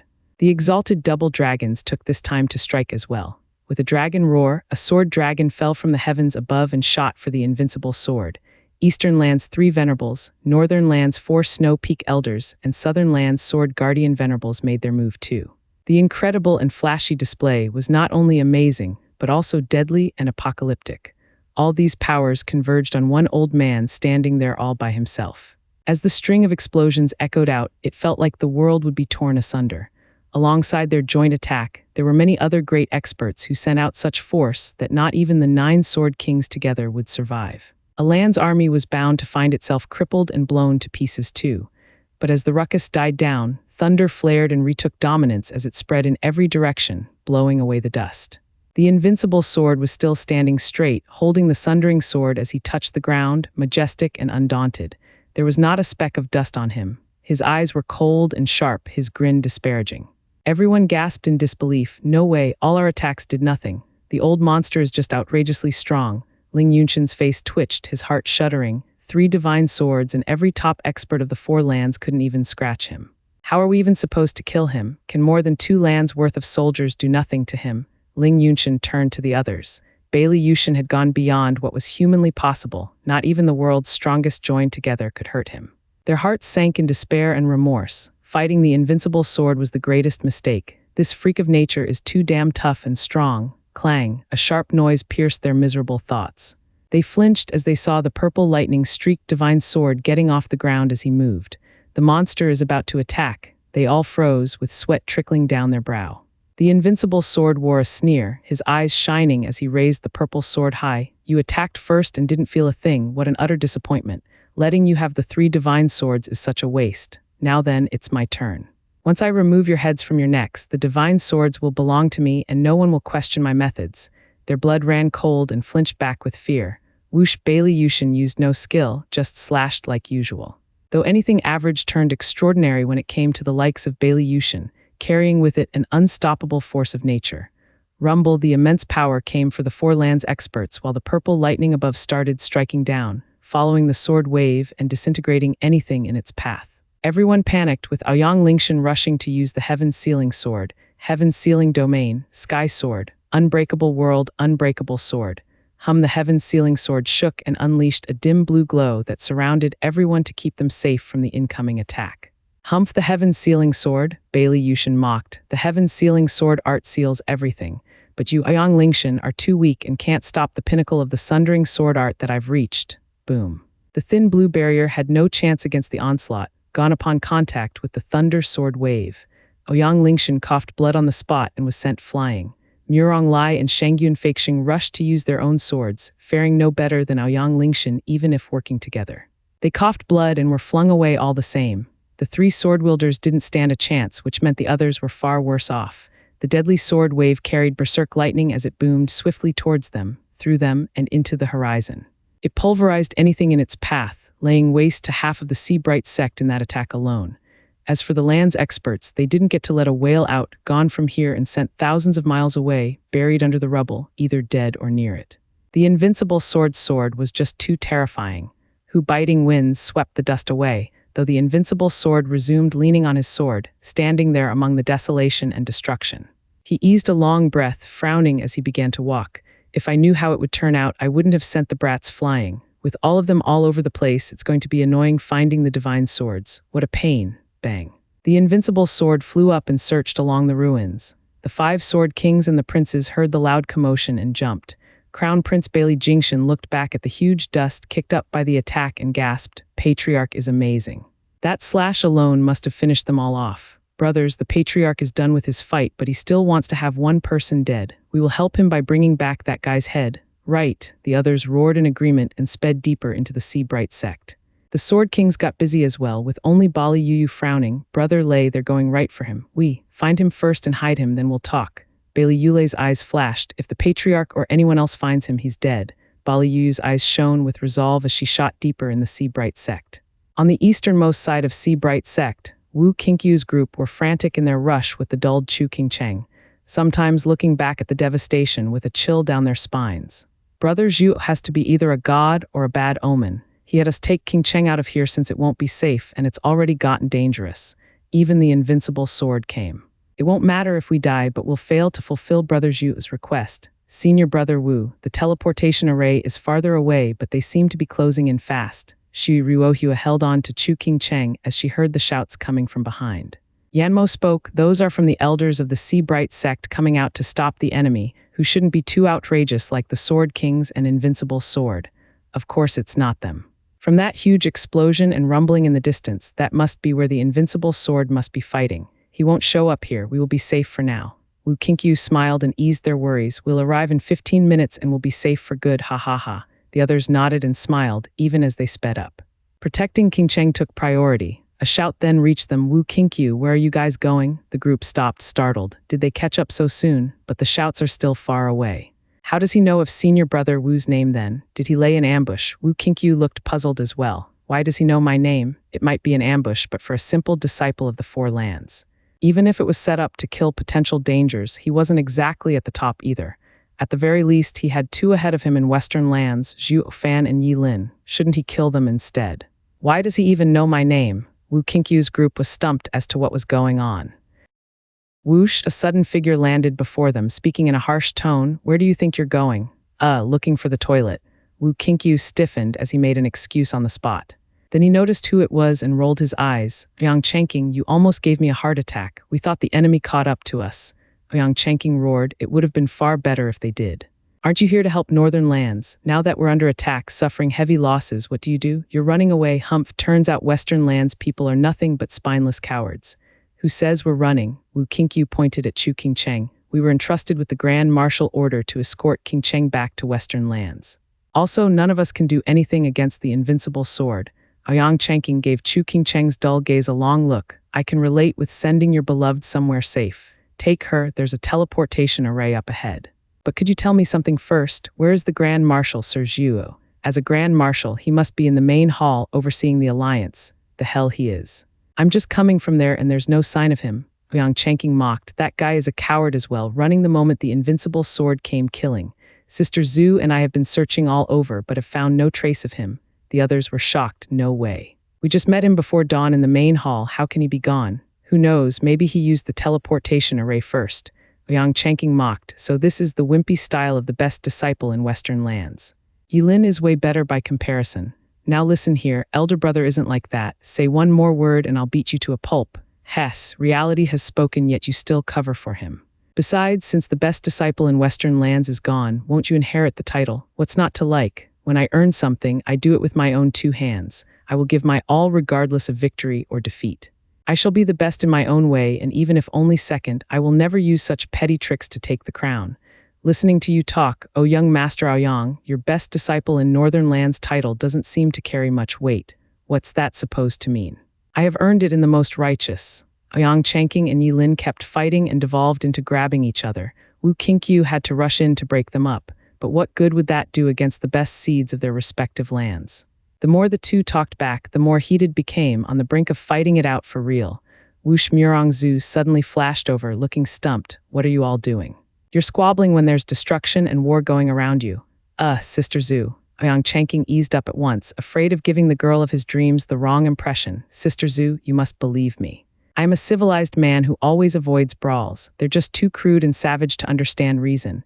Murongzu's face twitched and rolled her eyes, like she didn't know this pompous fool for who he was. Civil you. More like a grandmaster in picking fights who's only lived for so long thanks to his daddy. She promptly ignored him, choosing to talk to Wu Qinkyu. Where's Zhuo Fan? Do you know where he went? They all shrugged, unable to provide any help. Damn that demon, running away at the worst possible moment. Murongzu gnashed her teeth and frowned. Ouyang Changqing played it cool. Sister Zhu, he's just a rotten coward. I bet he ran off the minute he saw the enemy starting killing their way in. He's unreliable, and I refuse to believe we can't fight without his rotten help. Haven't you always said he's filled with foul schemes and better stay away for everyone's good? He. Yilin flared, but Wu Qinkyu held him back from starting anything. It does ring true. He ran off after causing a scene just like with the Central Area's Serene Shores trading, letting others take the fall. Murongzu pondered, then nodded. He's better off gone. I refuse to believe that my brother and everyone can't stand up to the Invincible Swords group without his vile methods.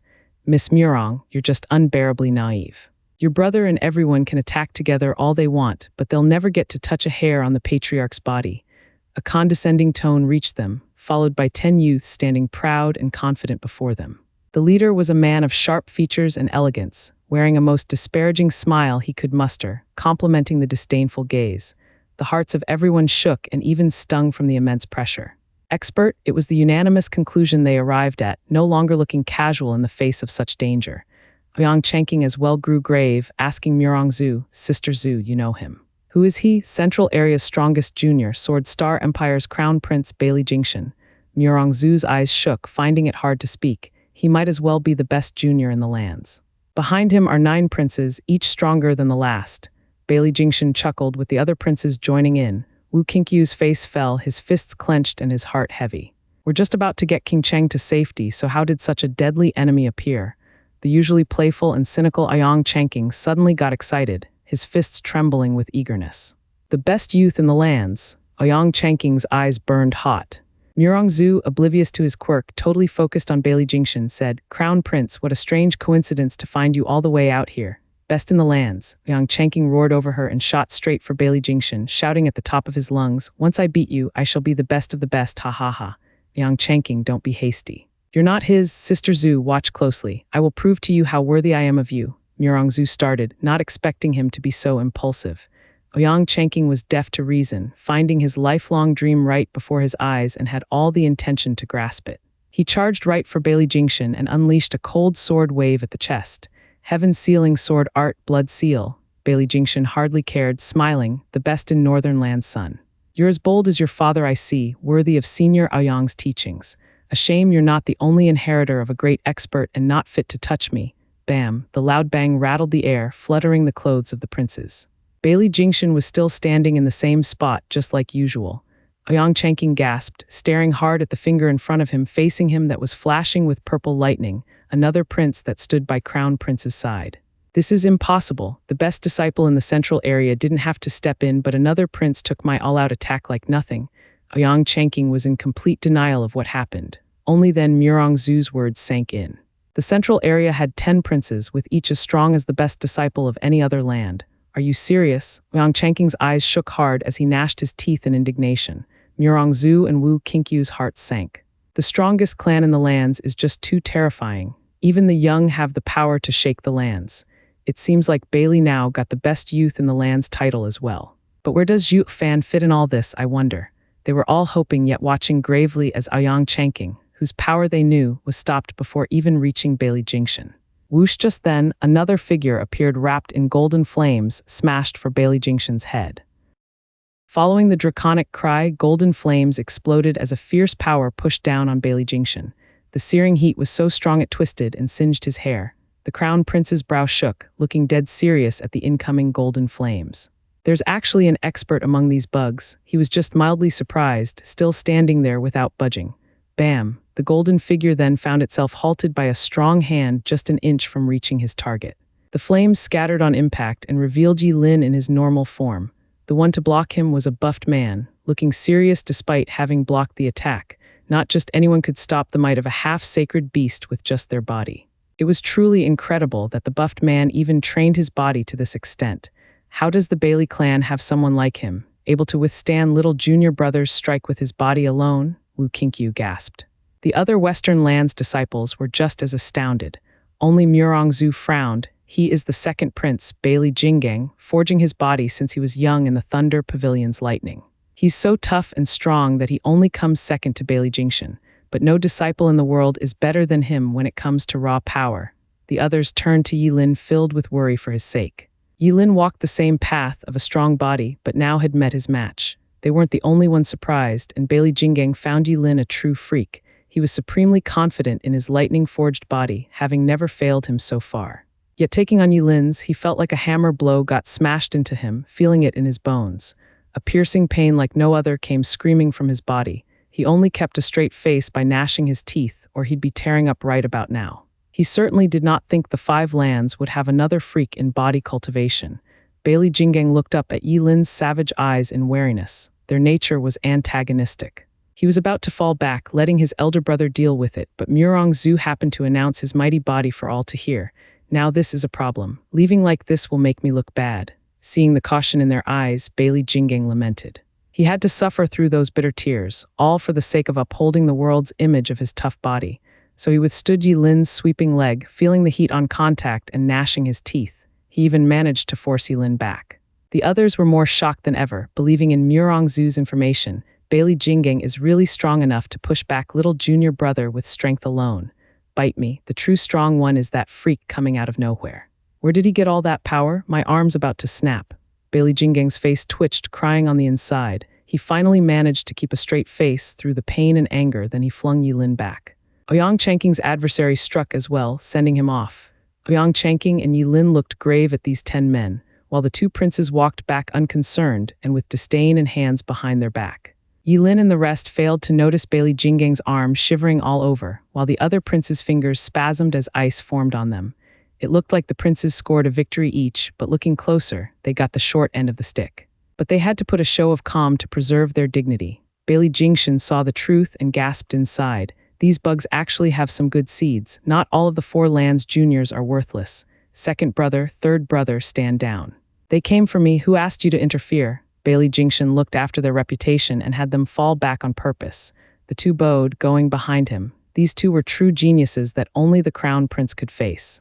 Bailey Jingshan looked around and stepped before the 2 adversaries with a smile. I know of Ouyang Lingshan's son, but the other, Western Land's best disciple, Yi Lin. Ouyang Changqing was the one to reply. Bailey Jingshan eyed him and nodded. Oh, I was wondering how this young master could show such skill. So you're the best of your generation in Western Lands. Wrong, I'm just the second. First is my elder brother, Yilin scoffed, finding it totally beneath him in taking something that wasn't his to begin with. Bailey Jingshan jerked. For Western lands to have such a mighty figure as a runner-up, then the first must be godlike, right? Wrong again. He's only a coward, running off at the first sign of your coming. Shut your mouth. Elder brother's valor is beyond your understanding. He'll never run. Try saying that again. Zhuo Fan is a coward, fleeing with tails between his legs. Ouyang Changqing was disdainful and mocked, but then Yilin flared in anger. He grabbed the other's neck, while Ouyang Changqing did the same, not to be any lesser. The two were back to arguing once more. Murong Zhu and the others' faces fell. War is in front of us, and these two only know how to squabble. Bailey Jingshan frowned, smiling after a pause. Zhuo Fan, are you talking about that Qian Fan merchant steward Qian? Right, he's been using that name to get into the Sea Bright sect. Ouyang Changqing replied while focusing on fighting with Yilin. Bailey Jingshan snickered. Then may I ask, where is the Sir Zhuo? How should I know? Ask them. If there's anything worse than a tough enemy is a dumb ally. Ouyang Changqing was so caught in wrestling Yilin he let his mouth run off, grumbling and pointing at Wu Qinkyu and making it even worse. They're defending Zhuo's wife and escorting her home. They must know about him. Oh, Zhuo Fan's wife, is it? Bailey Jingshan gave the others a look. Their hearts sank and stepped before Chu Qingcheng, which only worked to point her out to Bailey Jingshan. Bailey Jingshan smiled and his eyes flashed. Grab her and we'll get that guy's location, ha ha ha. Bailey Jingshan flicked and the princes charged at Wu Qinkyu's group. Everyone flinched, with Yilin panicking. He stopped fighting with Ouyang Changqing and went to help. Ouyang Changqing finally reacted, finally knowing who the enemy was, and went to help. But then someone jumped up to stop them, Bailey Jingshan. He wore a mocking grin, speaking with disdain. Weren't you coming at me before? Well, here I am, attack me together. Beat it, don't touch my sister-in-law. Yilin roared as golden flames turned into scales and charged like a tornado for Bailey Jingshan. Dragon scale flash. If you want Zhuo Fan, go find someone else, not his woman. I hate nothing more than bastards who go after women and children. Ouyang Changqing roared, releasing his aura and flicking his fingers, sending icy waves at Bailey Jingshan. Heaven-sealing sword art, endless ice seal. Whoosh, the cold sword wave stilled anything it passed through, as if stopped in time. Whoosh, golden scales rained down like meteors at Bailey Jingshan, blocking any chance of evading. Yilin and Ouyang Changqing worked together for the first time, bringing out the best in each other. Bailey Jingshan hardly noticed the danger, still wearing that disparaging smile. Did you know that the patriarch's demands are the harshest? Every time we fight, if even one time we fail to take on 100 experts of our level by ourselves, we fail his expectation. In regard to those fights, you two coming at me is hardly enough to make me sweat, ha ha ha. Bailey Jingshan's eyes flashed, feeling the dangerous attacks coming near, and merely waved. Rumble with a rumble, lightning snaked from above, thousands of them forming into a sharp sword energy, smashing down on the ground to destroy it. Yilin and Ouyang Changqing's attacks were torn to pieces, the overbearing shockwave coming right for them and sending them flying, trailing blood behind them. They paled instantly, finding that Bailey Jingshan's had the same smile once dust settled. He hadn't moved an inch. Their attacks had no effect whatsoever, but instead, they were the ones to suffer. This is terrifying. They were mighty youths, so how could they be routed so easily? Was this the power of the best disciple in the lands? The two were overwhelmed at the disparity. Yilin was having a difficult time believing that he, a sacred beast inheritor, would lose to another peer again. The remorse in his heart was too much to bear. He ought to know that while he was the dragon ancestor's inheritor, the enemy was the sword sovereign's successor, a mere toss-up between them. As for strength, the master led while the disciple grew on his own abilities. Dragon ancestor was a sacred beast, making it hard to clearly convey his skills to a human. As for a sacred weapon successor, like Ouyang Changqing and Bailey Jingshan, they had understood Sword Sovereign's essence through the sacred weapons. They were practically direct disciples of another human, making the passing of the techniques flawless. Yilin's defeat this time meant not the loss of Dragon Ancestor to Sword Sovereign. It only stated that humans and sacred beasts were different. A sacred beast taking a human disciple would not be able to impart all their skills. Moreover, these two's cultivation was also a gulf. Wiping the blood from his mouth, Ouyang Changqing was not about to admit defeat anytime soon. Turning to Yilin, "Brother Yilin, I almost forgot to tell you. That punk is in the Genesis stage. We are without a doubt mighty geniuses, but with only soul harmony stage cultivation will only suffer against him. We can't compare with him in the usage of the world's power. Makes sense, but could you please stop with the narcissistic praises? You should have stopped at calling me a genius. Don't include yourself as well," Yilin glared at him. Ouyang Changqing rolled his eyes. "Fine, but now what do we do? I do have a plan, but I need Brother Yilin to work with me." "Say it. Remember our fight when the world's energy went berserk? I want to do it again." Seeing Yilin agreeing, Ouyang Changqing turned serious. I'll open a channel, guiding the world's energy into you, and you must bear with it. Even if you go berserk, all that matters is that you gnaw him to the bone. Yilin rolled his eyes. What am I, a dog? Even gnaw. Then again, your idea has some merit. I'll be sure to do my best in controlling that power and unleash it upon him. That settles it. Ouyang Changqing made a sign, evoking heaven art. A great power suddenly gathered high above, turning into countless cold sword energies.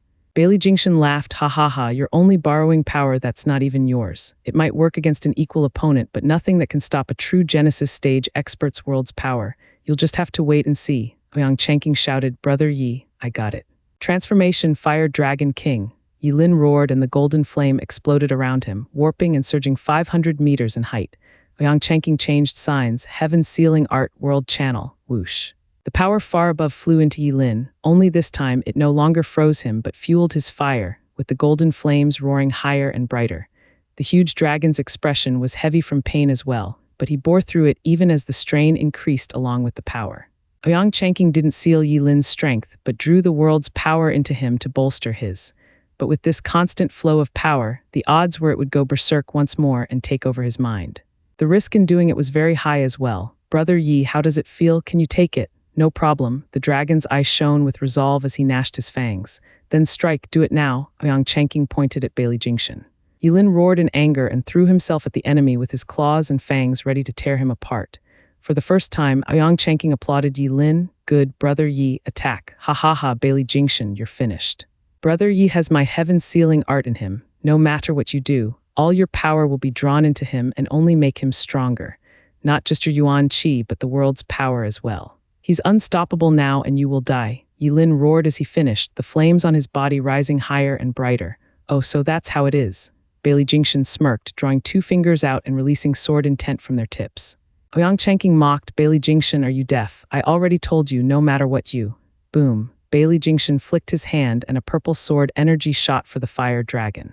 A bang echoed out at impact that forced the flames to explode, and Yilin to cough blood as he himself flew out of the fire dragon. He was now looking deathly pale and blood flew from his pierced chest. The world's channel died naturally with the destruction of the fire dragon. Bailey Jingshan was still standing there with his smile. Ouyang Changqing gasped, that's impossible. Ouyang Changqing shook his head in disbelief. Dad clearly told me that once the world's energy goes berserk, only the heaven-sealing sword can seal it, so how? Bailey Jingshan mocked. Your dad only told you that the heaven-sealing sword can do it. It seems he hasn't told you that the heaven-sealing sword art means sealing, while the sundering sword art means destruction.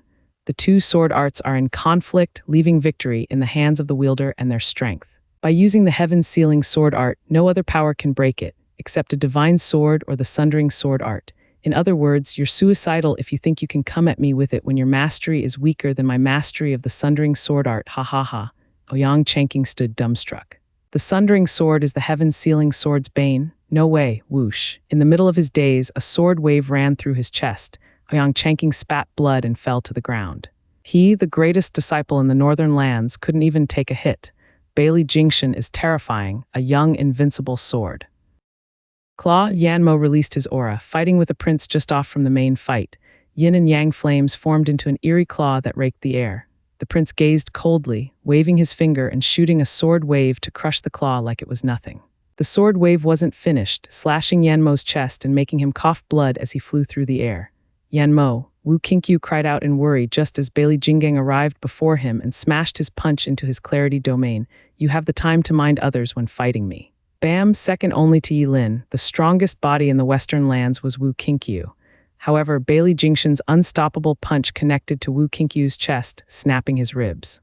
Wu Qinkyu was flung through the air and landed hard, with blood splattering everywhere. They weren't the only ones, with everyone else suffering the same fate against the 9 princes. All these renowned disciples ended up crushed in less than a second. None could get up, too damaged and too paralyzed to move. The 10 princes of Bailey were unstoppable in power and potential. Plop. Murong Zhu bled from the mouth with a frown, her knee hitting dirt. Looking around, she found that the 10 princes were dominating the fights, leaving their opponents on the ground. Even Yilin and Ouyang Changqing, the opposing land's strongest, were no different, looking on with despair and dismay. We're finished. Murong Zhu's heart sank in defeat and she shook her head. She should have known that the 10 princes were beyond any of them could hope to match. Bailey Jingshan alone was like a second invincible sword, crushing them all the same even without the other 9 princes. Compared to them, her side were weevils. First came defeat and then came robbing their future and their lives. Murongzu sighed and closed her eyes. Regardless of that foul man's shrewd planning, it was Bailey Yushin who had taken initiative and now held the advantage. Now we have lost and the 4 lands lost as well. The people are going to suffer once more. Brother, these guys were nothing. How do we handle her though? Bailey Jinggang's cold eyes surveyed the area, and as he brought a shivering Chu Qingcheng over to Bailey Jingshan. Bailey Jingshan gave her a long look. Miss, there's no need to fear us. We won't hurt you. We only want to find your husband. Where could Sir Zhu be at this moment? Chu Qingcheng shivered and lowered her head. Bailey Jingshan looked at his brothers with puzzlement. Don't tell me she's been scared out of her mind. He'd seen his fair share of cowards, but never one who turned like this and was a cultivator as well. They were only a bit rough on them, that was all, not yet having resorted to killing. So what's got her so terrified? Brother, this must be her nature. Bailey Jinggang said. When we struck, the girl had just stood there and shivered. She didn't even fight us when we brought her, like a cripple. Why would Zhuo Fan, a deceitful and arrogant bastard who even fooled the patriarch, marry a dull wife like her? Bailey Jingshan was stumped. She's dull. Coffee Lin spat blood and forced his weak body to sit. Don't touch my sister-in-law. She lost her mind and knows nothing. Just take me if you want. What good will that do? Who are you to Zhuo Fan anyway, that you could draw him out? Bailey Jingshan mocked and turned to the shivering Chu Qingcheng. She may be a dumb wife, but Zhuo Fan did have them escort her. That proves he'll come for her. She'll make a good bait. Brothers, take her back. Yes, sir. Bailey Jinggang bowed with the others and grabbed her hands to leave, but then paused. Brother, what about them? They may be insignificant bugs now, but who's to say what the future holds? Especially those 2 having the potential of a sword king. Get rid of them. Bailey Jingyu's face was cold as jumped in the air. He drew 2 fingers and unleashed booms as his power shot from them. The people on the ground closed their eyes. The pride of Western lands was going to fall here of all places, away from home. Ouyang Chanking gnashed his teeth, roaring, I can't accept it. I've yet to marry Sister Zhu. I've yet to be the best in the lands. I can't die, I won't. You. Become the best, humph, Bailey Jingshan scoffed. At best you're nothing but your old man's successor, the best in the northern lands. The best in the lands shall forever be with our clan, so just wake up already. Oh sorry, it looks like you won't even be dreaming soon. Take this little pity you got from me and use what precious seconds you have left to dream then, ha ha ha. Ouyang Chanking's lips shook. Chanking, I'm here to save you. I knew sensing the evoking heaven art here that it was you who did it. Ha ha ha, I'm so glad there's still time. A sudden voice shouted, Elder Lu. Ouyang Chanking looked at the old man leading 24 others and showing their mighty Genesis expert aura. Ouyang Chanking was overjoyed. We're saved. 20 elders are here and in Genesis stage. Boom thunder rattled the air with every explosion of lighting, and the elders were broken apart under the thunder sword waves. They couldn't even scream as they turned to ashes. Bailey Jingshan put down his fingers and mocked. Young Master Ouyang, did you not hear me? I've trained against crowds from a young age, against 100. Aren't you a bit naive thinking 20 Genesis stage bags of bones could save you? Ouyang Chanking felt like crying, roaring, You freak, have you no respect for your elders? Killing kind old men without provocation, is this how you've been raised? What has the Bailey clan even taught you? The patriarch said to cut the tongues of the chatty ones. Bailey Jingshan darkened as he glared at him. Ouyang Chanking closed his mouth, shivering in silence. Murongzu shook her head with a bitter smile. The pompous fool is wild even in death. Bailey Jingshan drew his fingers again and built power in them as he put on an evil smirk. There's no need to harbor false hope, as the Sea-Bright sect has hardly any people left alive. No one will be coming to save you, so just accept my judgment and go to hell, ha ha ha. Bailey Jingshan flicked and the sword energy came crashing down. It held so much power the stones were eaten away, robbing the breaths of the wounded on the ground. They were all doomed, they knew it, but none could do anything to stop it. Elder brother, farewell, forgive me for not protecting my sister-in-law. Yilin closed his eyes in remorse. Zhuo Fan, I am ashamed to be your brother. Wu Qinkyu and Yan Mo lowered their heads. There are too many monsters in the world. I am unable to be the best in the lands.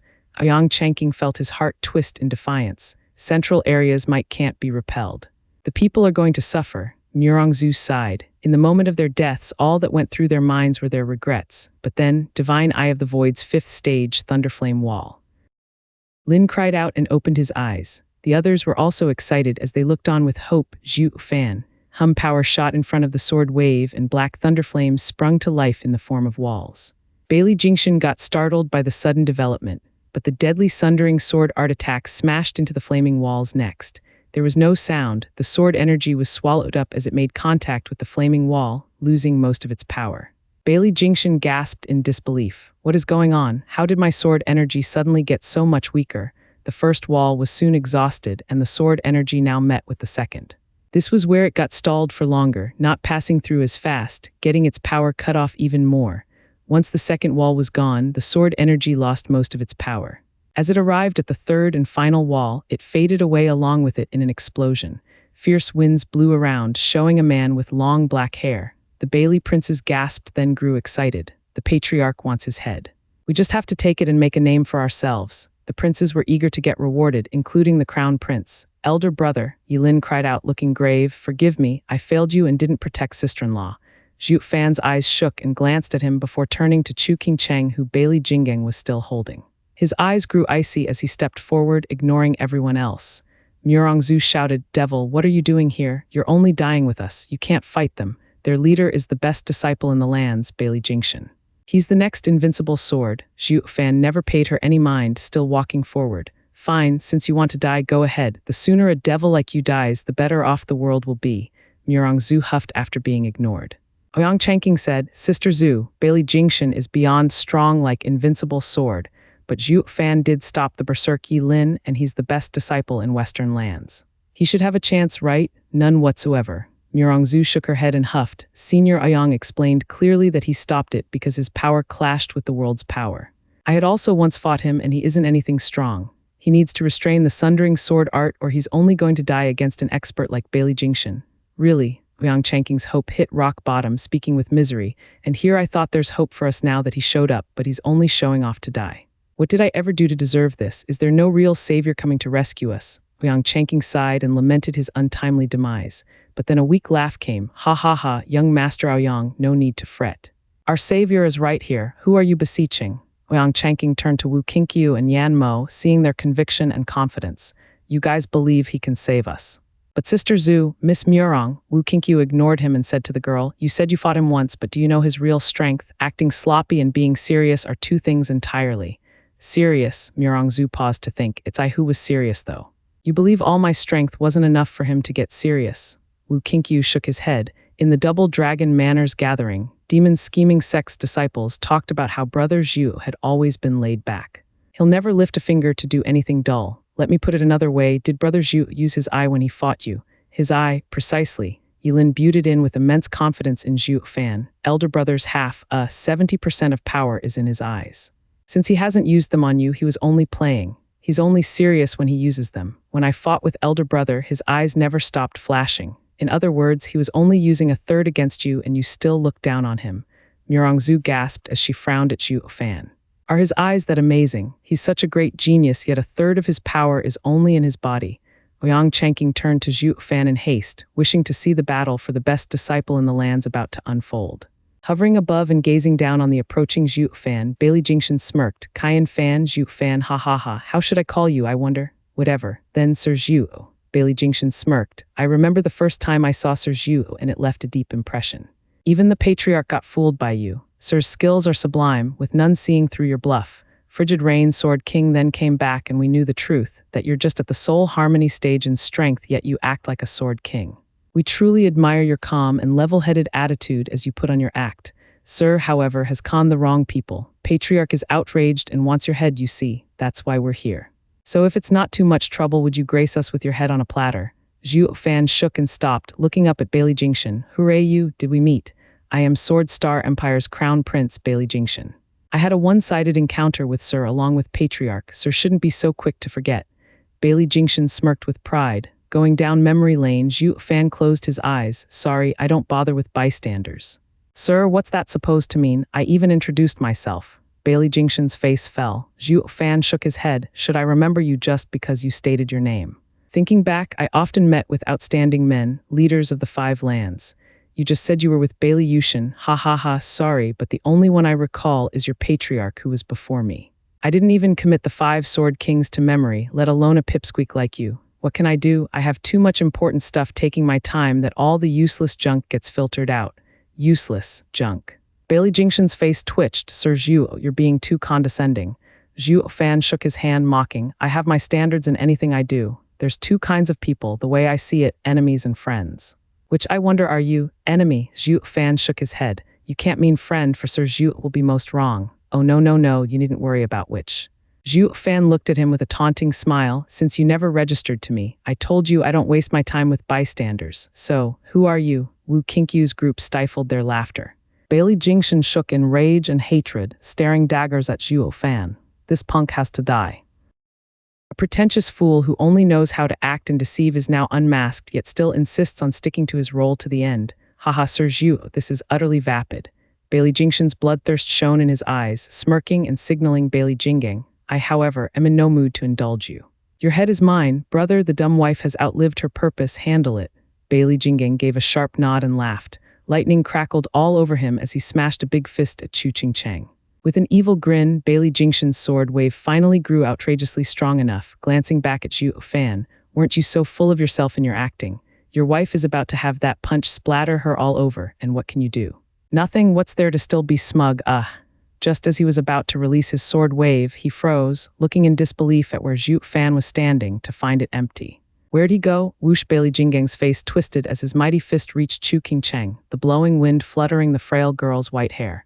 Then something red flashed out of nowhere, standing before Chu King Cheng and meeting Bailey Jinggang's strike. What was that? Bailey J. Ingang's eyes shook from shock. The flash came all of a sudden and couldn't make it out, yet cared little about it. The dumb wife must have had some protective spiritual weapon, but he believed that there was nothing that his lightning-forged body couldn't overcome.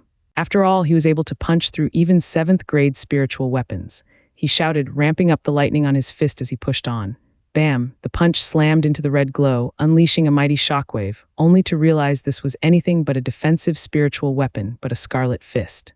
Bailey Jinggang was even more confident. No matter who was coming at him, the number of people able to take on his beyond tough body could be counted on one hand. Yilin was a freak enough, but he was now on the ground in wounds. He didn't believe that there could be another outrageous body cultivator here. It was only logical to think that monsters were a rarity, or how else would others get by with them being so common?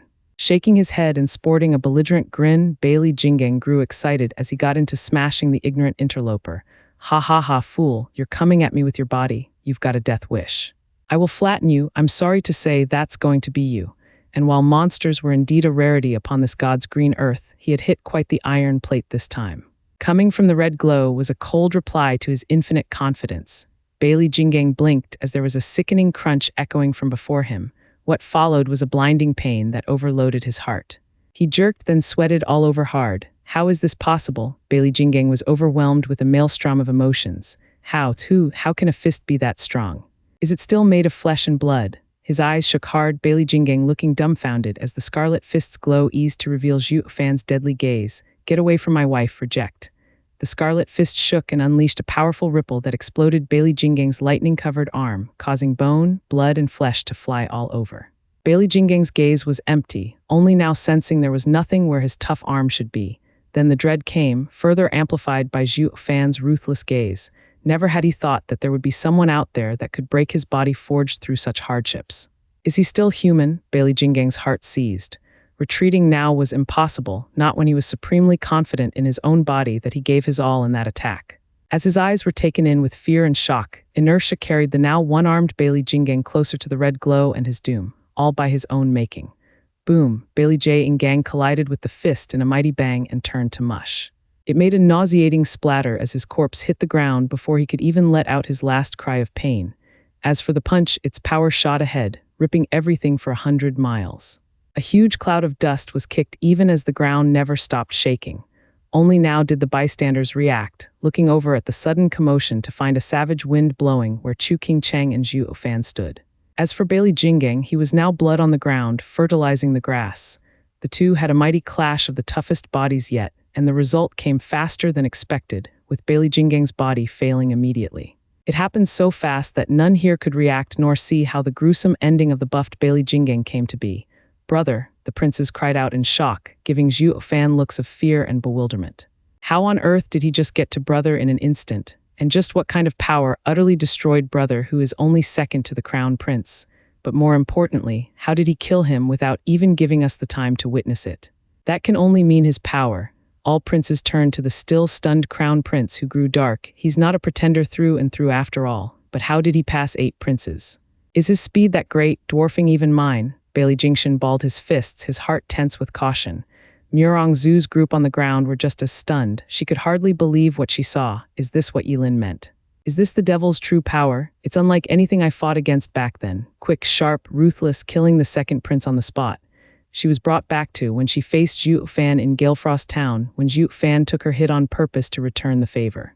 Murong Zhu gnashed her teeth in defiance. Since when do I need the devil to turn his cheek for me to purge evil from this world? This is utterly absurd. Hey, brother Yilin, is Western lands godlike? Yang Changqing was having a difficult time coming to terms with reality as well, slapping Yilin's shoulder as he demanded answers. How the hell did you even train the best disciple in Western lands? You clashed with Bailey Jinggang yourself and he hadn't budged at all. Why then is he now dead in a second? Hey, say something, weren't you bragging? Did you really fought this freak for the Western land's best disciple title and barely lost? Yilin's eyes twitched hard, his ears ringing with the pompous fool's demands. But as he looked at Zhuo Fan, he sighed hard, shaking his head. Qilin has the greatest strength among sacred beasts. Elder brother has now learned to use the Qilin arm as his own. Now even I won't be able to take that arm. Just how could I have fallen so far behind in just a few years? Yilin shook his head ruefully. Yang Changqing felt the same, though his mind ran wild with swears. Brother Yi, you're as bright as the sun, yet you could never match his splendor. Woe is you. There is no marring the shine of the moon. Thank God there's no monsters like that in northern lands, or my heart would break from jealousy. Though with the danger we're in, the stronger this brother Zhu is, the better. At least we'll get to survive this, he. Yang Changqing's eyes flashed with hope, looking at Zhuo Fan in expectation. Brother Zhu, my poor humble life and future happiness rest in your hands. Save me and sister Zhu, and I shall never forget this boundless favor you have graced me with. King Cheng, I'm here now. Ignoring all the confusion, hope, and fear coming his way, Zhuo Fan only felt pain for the delicate woman next to him as she shivered. He held her shoulder lightly, drawing her into a hug and consoling her softly. Chu Qingcheng leaned on him and slowly calmed down, to the other's amazement, at peace. Zhuo Fan was her rock. Even as her mind was dulled, her heart knew no fear, no worry by Zhuo Fan's side. Bailey Jingshan's face twitched, enraged at Zhuo Fan's crass lack of respect. To him, Zhuo Fan's attitude was insufferable, a blatant insult to his station. With the Crown Prince's extensive education, he could endure some pompous fool's cocky attitude and disregard it. That much he could do, but Zhuo Fan gave him no regard at all, writing them off as being dead already. It was absurd and outrageous. Zhuo Fan's casual taunt of not remembering his name was insufferable enough, but now he was enraged by that guy's complete disinterest. Sure, a taunt ruffled feathers, but at least the guy was looking at you.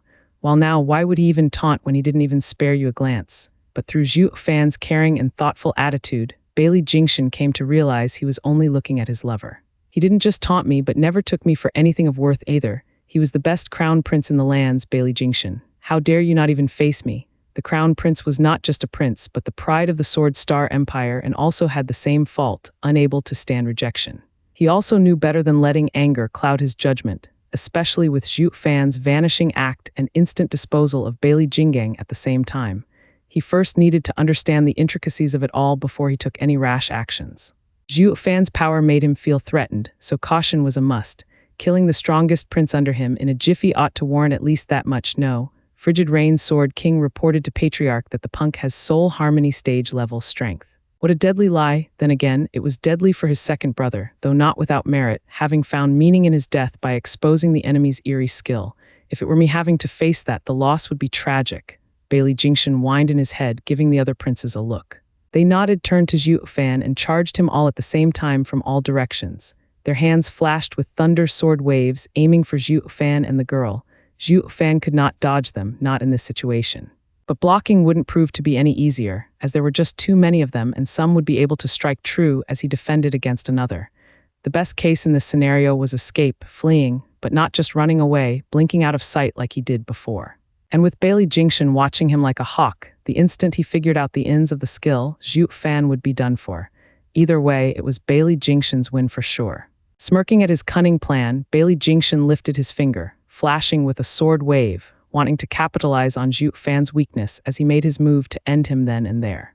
Zhuo Fan, though, had better things to do than mind Bailey Jingshan's petty tricks and the onslaught of prince coming his way, like being thoughtful to Chu Qingcheng. Still the same blatant disregard. Yang Changqing, however, was only sweating harder the closer the enemy got. Zhuo Fan was his lifeline, his savior. Elder brother, brother Zhuo, Master Zhuo, the Bailey fiends are coming for you, dodge. Zhuo Fan held Chu Qingcheng's delicate waist, humming a song as if to a child. Whoosh, the 8 experts were within 5 meters of him in seconds. Master Zhou, don't do anything reckless. This isn't the time for romance. You should leave dates for after you're safe, please, Ouyang Chengqing cried out and panicked. Zhuo Fan still held Chu Qingcheng close, showing a fond smile as he hummed into her ears. The others weren't that worried though, sighing, Brother Zhuo, a man with a block of ice for heart, is now thawed whenever around junior sister Qingcheng. I just can't believe he'd go as far as to hum for junior sister Qingcheng just to settle her startled heart. Screw believing, this is no time for flirting, Ouyang Chengqing cursed, his face falling as tears welled up. I know why you complain about his sloppy attitude. In times like these, he just looks after his wife. Shouldn't he at least do that after he settles the problem? Doesn't he realize that if he dies, there'd be no hope for us all? Especially myself, I want to romance my wife too, I just need a chance. Could he please not rob this from me? Ouyang Chengqing whined to Murongzu. Murongzu blushed and looked away. I'd much rather die here and now, Ouyang Chengqing sighed. Sister Zhu, you wouldn't agree with me even in death, just why? Whoosh, the princes were just a short meter from Zhuo Fan, yet he still didn't care, holding on to Chu Qingcheng. Bailey Jingshan found it odd. Why isn't he moving? Does he really want them to attack him? Doesn't he care for his dumb wife? Anyone would be handicapped when protecting something. Does he really believe that he can take on the 8 of them even with such a handicap? Not even I can do it, so how can he? Bailey Jingshan's eyes shook in disbelief, but he still watched on, not wanting to miss anything. As for the wounded, they were also watching in worry. Zhuo Fan's death meant theirs. Zhuo Fan's survival meant they'd see another day. Whoosh, one figure flashed in front as he extended his finger to shoot a sword wave for Zhuo Fan. It's the 3rd prince, Murongzu shouted. He's below crown prince and 2nd prince but still very strong. He's the one that blocked me before. Ouyang Chengqing joined. Brother Zhuo can't fight back now, not with. Whoosh. 7 more sword waves launched for Zhuo Fan, an attack that would definitely cripple Zhuo Fan once they landed. Everyone tensed, clenching their sweaty palms. It was now or never. Any later and Zhuo Fan would become bloody pieces on the ground. Sensing the danger at long last, Zhuo Fan paused and his features hardened. Too little, too late, 3rd prince smirked, needing only an inch for his attack to reach Zhuo Fan's waist and run him through. 3rd prince grinned in supreme confidence at the imminent victory. His head is mine. Patriarch will reward me handsomely, ha ha ha. Whoosh, a cold wind blew just then, baffling the 3rd prince to no end. Where did that bloodthirst come from? He found Zhuo Fan's icy eyes staring at him like a dead man, a gaze that made him shiver. The 3rd prince was so close to victory, yet felt like prey instead. Zhuo Fan's piercing stare felt so oppressive, like death's scythe on his soft neck. Zhuo Fan only stared at him, ignoring the other 7 attackers. Scum, how dare you come close to Qingcheng? Die! The boom that followed made the air warp in 1,000 meters around Zhuo Fan as a black thunderflame inferno exploded in all directions, enveloping the 8 and swallowing them whole. Divine Eye of the Void's 4th stage, Thunderflame Space Crusher. His right eye flashed with 4 golden halos, while the left held a berserk black thunderflame. Zhuo Fan was in the center of the roaring flames, yet held Chu Qingcheng with utmost care as he hummed. He might be soft around Chu Qingcheng, but cruel to any other, a true devil. Any that approached would be devoured. What that's? Bailey Jingshan squinted, his body jerked, looking with total disbelief at how his brothers were taken by the darkness. SSS, the sizzling sounds of the flames gave the impression the fire was growing, yet it showed no movement. In but a blink of an eye, all life had been swallowed by these black flames. Bailey Jingshan hovered above, his brow seeping with sweat. The attack he got ready at the tip of his finger shook along with it in hesitation. It was failure on his part for not taking into account that Zhuo Fan had maybe another strange skill under his sleeve, one that proved even deadlier, taking 8 strong princes down. How can this be? Just what is that black fire? How the hell can it prevent 8 soul harmony experts from even letting a sound out as it took them? Bailey Jingshan looked at the black swirling dome of flames with a heavy brow, his calm now replaced with fear. His mind might reject such a foreign feeling, but his heart wouldn't stop hammering in his chest. Wu Qinkyu's group were stunned. They knew Zhuo Fan was the best, that he had a counter for the 8 princes, but not even they imagined it would be so clean and deadly. Their eyes were almost falling out of their sockets. These were the same 8 Bailey princes that wiped the floor with them moments ago. So how then, when Zhuo Fan entered the picture, they became lambs, giving him an easy time dispatching them from this world? No, they're no lambs, but Zhuo Fan being too strong, stronger than we can imagine. This is the true strongest disciple in the lands, the next invincible sword. Wu Qinkyu and Yan Mo sighed. Just a few years and we can no longer compare. Yeah, elder brother's eyes got stronger. Yilin sighed as well, shaking his head. Only a lick of black fire almost got me killed last time. But now he could let out so much more. Even I would be finished in an instant. Elder brother's strength is beyond anyone's. There's none among his peers in the entire world that can match up to him. Yilin glanced at Bailey Jingshan above with a hint of disdain. Bailey Jingshan felt the taunt on his skin and met his eyes. But then again, Zhuo Fan was tougher than anything he'd seen. Bailey Jingshan stared at the black fire hard, putting more power in his sword wave. Ouyang Changqing and Murong Zhu, on the other hand, were gaping at the hissing thunderflame. They knew Zhuo Fan was above them and their only slim chance at survival, but it turned out the hope was bigger than ever. It became a guarantee, so much so their fears were gone, fear brought on by Bailey Jingshan. They could tell as well that he no longer was as cocky in the face of those twisting flames. The devil is terrifying. I wanted to remove him myself, but now I see how naive I've been. Murong Zhu's feelings were all over the place. The devil is not something I can ever hope to take down. But it has to be done before he becomes the next invincible sword and brings hell on earth. Murong Zhu hoped and worried, filled wit, constant dissonance. Who, at the next light breeze, the thunder flames vanished like they were never there, leaving behind nothing at all. There was no sign of life, not from the previous 8 princes and neither from the earth. The only one standing was Zhuo Fan in center, holding Chu Qingcheng with care, unaffected by the attack. Zhuo Fan hummed with a soft smile, to which Chu Qingcheng relaxed and calmed down. Zhuo Fan smiled brighter, his humming slowly stopping. Chu Qingcheng smiled in his arms, drifting into a peaceful sleep. The onlookers blinked, more shocked than ever of Zhuo Fan's strength. They just witnessed how he punched the second strongest prince to oblivion, and now how he erased the other 8 from existence. All of it was done not on account of it being the best way to deal with them, but only to soothe Chu Qingcheng's heart. This was called killing with a smile. The guy spared them no attention to the attackers, not even a thought, and yet he killed them all. Now that was strength. 8 went at him from all sides, yet his wife took priority still. What did that make of them? Bugs, annoying and pesky bugs. He not once considered them any danger to even touch him. Everyone's gazes shifted after this event, changing the way they looked at Zhuo Fan, with respect and bafflement. Zhuo Fan was like an immortal standing leagues above them, not something mere mortals could ever hope to even catch a glimpse of. This was a level beyond anything they could fathom. They looked at him with shock and daze, even hoping that maybe they could attain his impossible position. Murong Zhu was the same, having the odd feeling that Zhuo Fan was not the devastating demon she thought him to be, her perception of him now soaring higher in her mind. All eyes were looking lost, forgetting the time and place, even as Zhuo Fan only stared at one person only. Qingcheng, I'll take you to safety. Tracing her gentle, sleeping face, Zhuo Fan smiled with love and care. Whoosh. There was a sharp whistle just then, and thunder boomed as a purple sword wave of incredible power shot for the lovely couple. The pressure from it was so huge, the breath of the others caught in their throat, unable to move from the weight, watching with shocked eyes as the stones around them were being turned to dust and floating about. It's so strong it breaks the world's laws, so if it lands, there'll be nothing left of him. Everyone gasped, jerked awake by the sudden change. Ouyang Changqing cursed, Bailey Jingshan, you damn bastard, have you no dignity to sneak attack?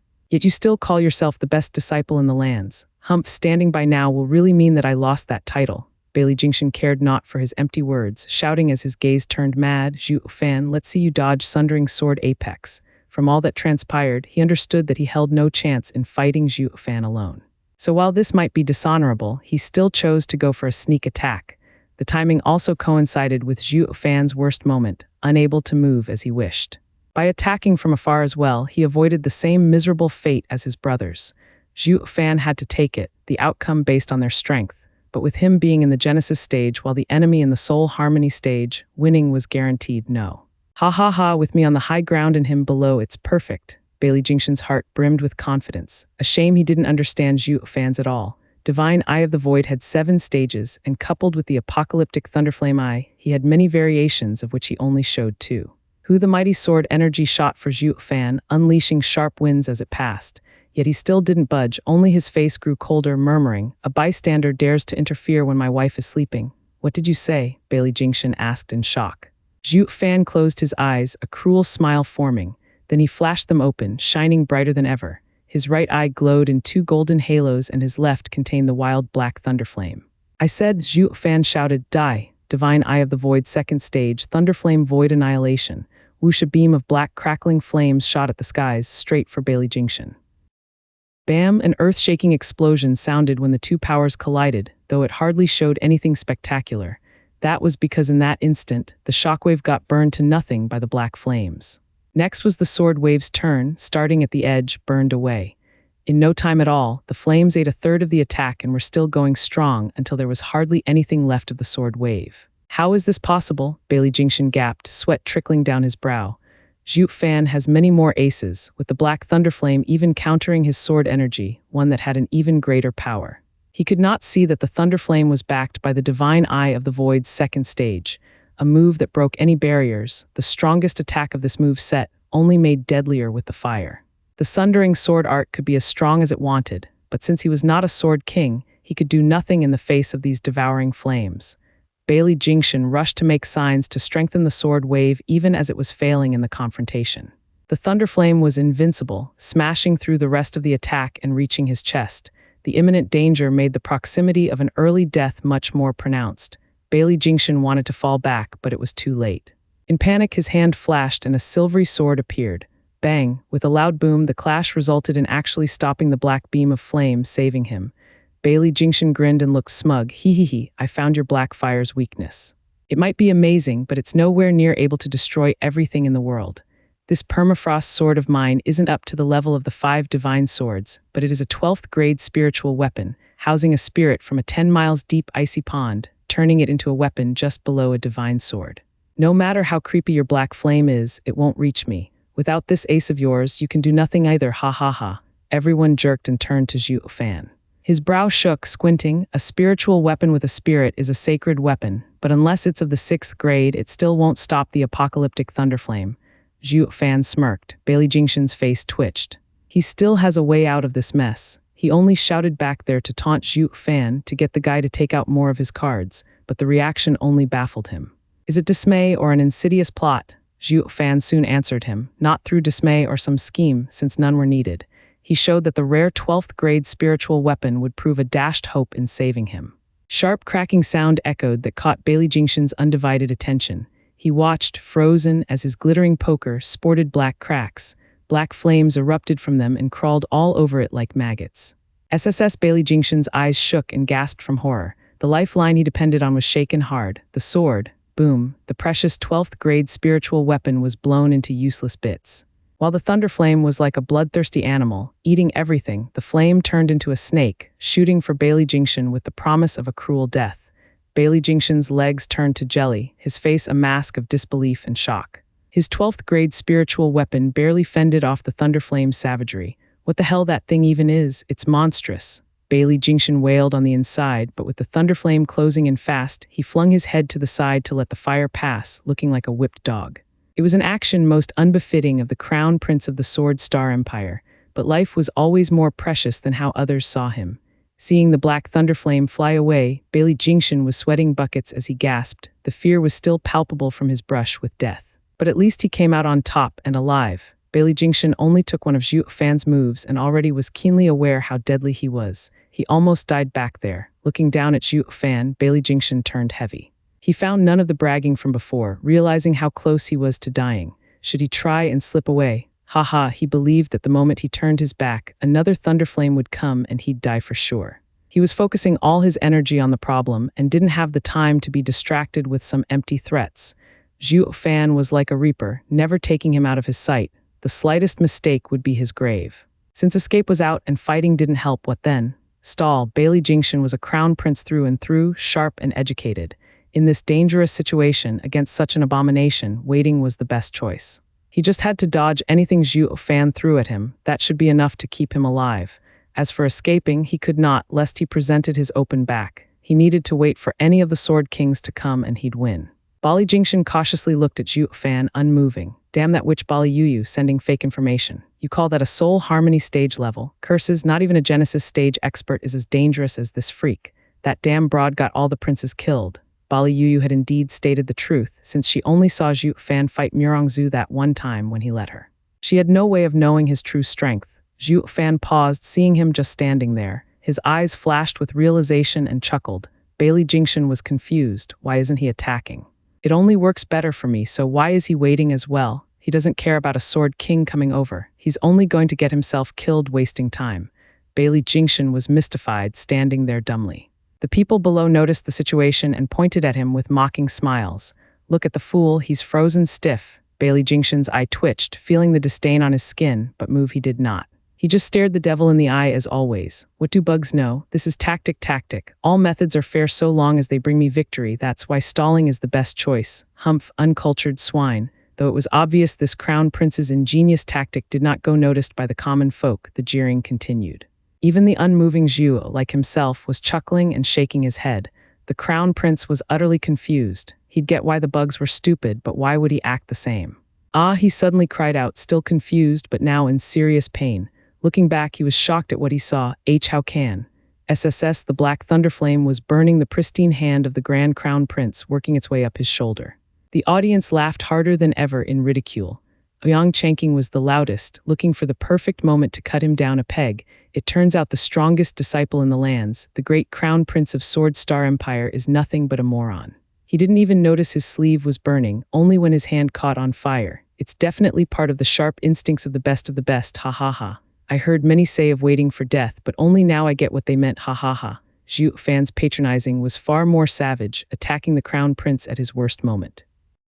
Allah, the black flame licking Bailey Jingshan's arm ate more and more of it as it spread, going from his arm to his shoulder to finish the job. Bailey Jingshan shook his arm all over the place, while not forgetting to howl at the skies. The searing pain stabbing his heart and making him break out in sweat, his face a twisted mask of his sharp features. Yet the worst wasn't the pain, having gone through extensive training to learn to bear with extreme pain. No matter what he tried, flicking his hand or using yuan qi, it would stick to him like a leech, horrifying him. He could not snuff it out. Another image then surfaced in his mind, that of being cooked alive here and now. Bailey Jingshan's heart raced in terror, panicking and wailing, but nothing worked. Seeing the black flame unaffected by anything he tried, his heart sank in despair, about to have a mental breakdown. Regret was eating his insides for not being just a wee bit more careful, for not even noticing how the black beam of flames grazed his clothes. He would have removed the sleeve and easily dealt with the danger rather than be in so much pain. His real regret, however, was about Zhuo Fan. The guy showcased power beyond anything he'd seen, like a demon archon.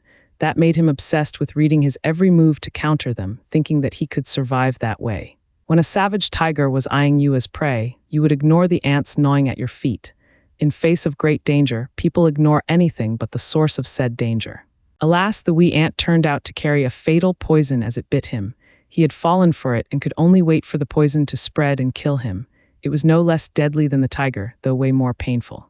A pity he did not immediately notice it. That did not include the audience, who was very clear on what was happening and enjoying his plight before he even realized it. Zhuo Fan scratched his nose amidst Bailey Jingshan's incessant wailing. Though he couldn't fight a smile, I could tell by the way he dodged that it wasn't a clean one and the flame stuck to his sleeve, but I just didn't say it. I saw it too. It was but a spark of fire that only grew with time. Yilin's face shook. I just didn't feel like sharing, seeing him so focused. The wounded guys on the ground looked at each other, then at Bailey Jingshan, raving around with taunting smiles. Ouyang Changqing patted Yilin's shoulder, complaining theatrically, "Brother Yi, that's not right.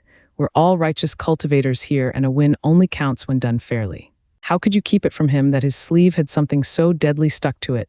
That's not how a righteous and honest man acts. If it were me, I would have instantly warned him of his sleeve so we could compete in a real fight. You don't say. Why the silence all this time then?" Yilin gave him a patronizing smile. Ouyang Changqing smiled back, looking at the rest with his head high and using a scornful tone. "Didn't I say it already? As a righteous cultivator, I should be honest, but having fought with the Crown Prince and not found him to be one of us. Zhuo Fan is a demonic cultivator, so anything goes. So in the spirit of fairness, I had to keep silent when his sleeve was struck, even signaling everyone to keep quiet as well.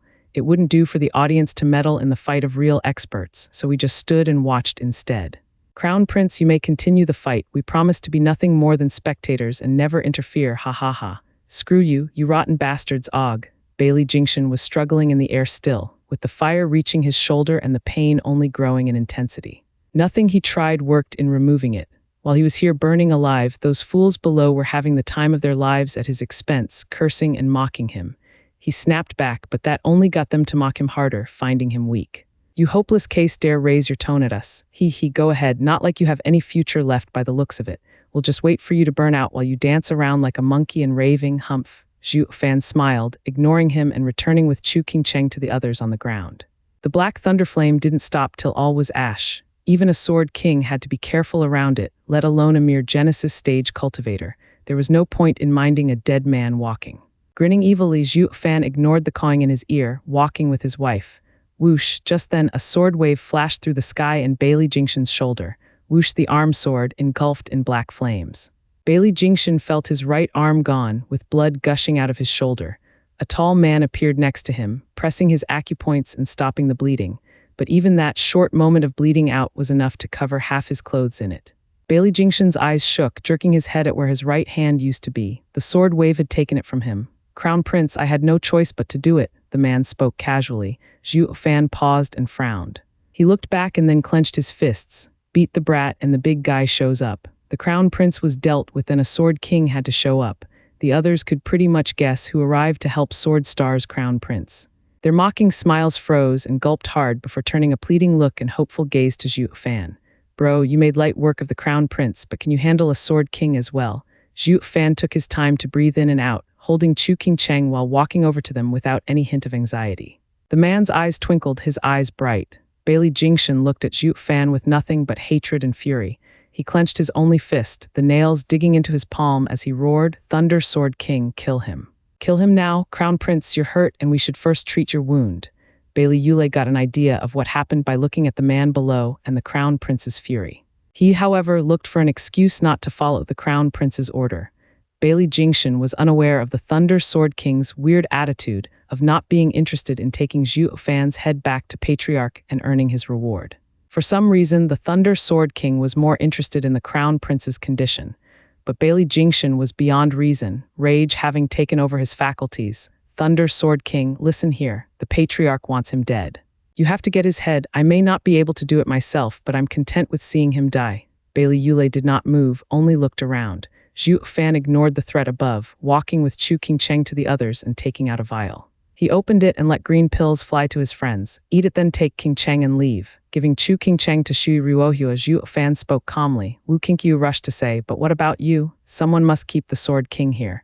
Zhuo Fan stood and turned around with conviction. His eyes shone golden and black. Fan's sharp gaze met Bailey Yule's eyes, making him shiver and feel threatened.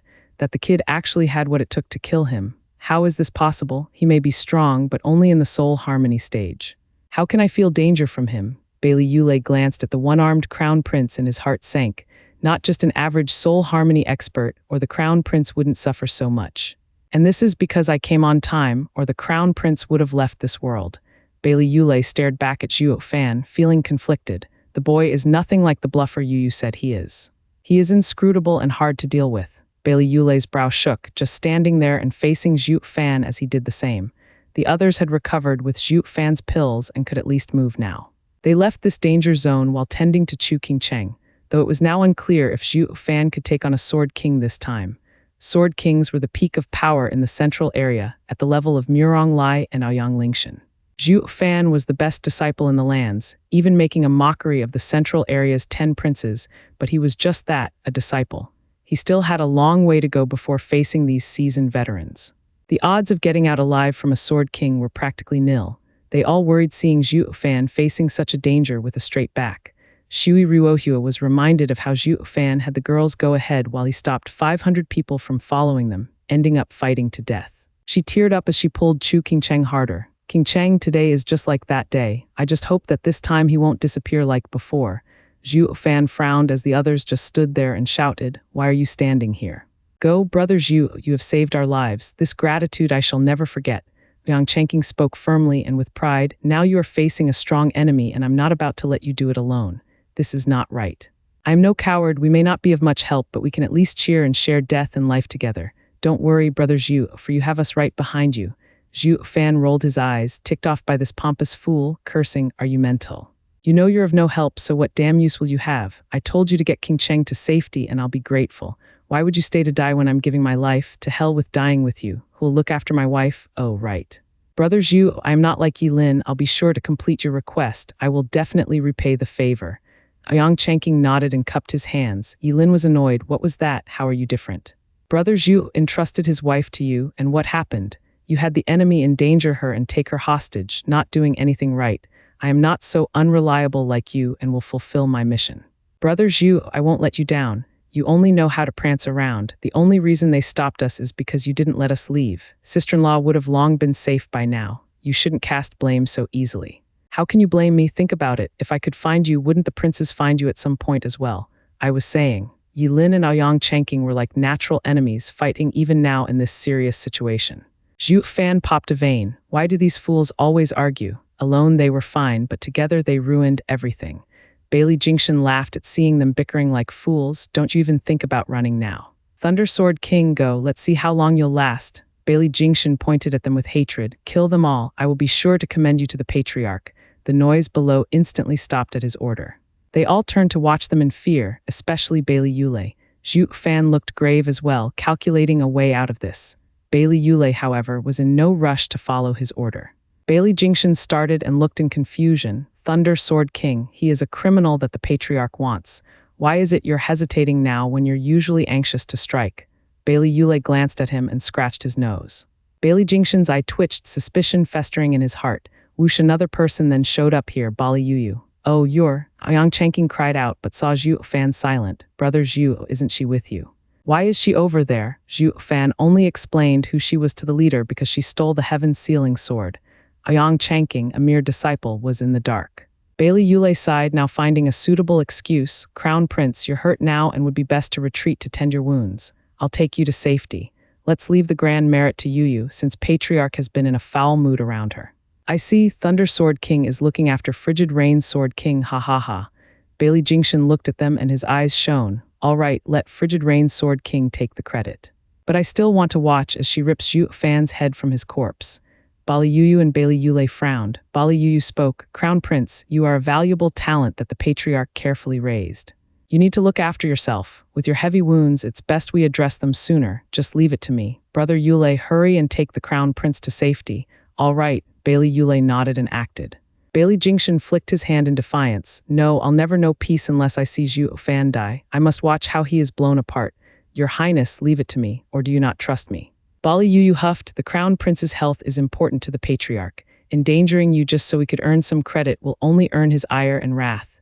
Crown Prince, please tend to your wounds at once and don't make it harder on us, or we will have no choice but to insist on leaving.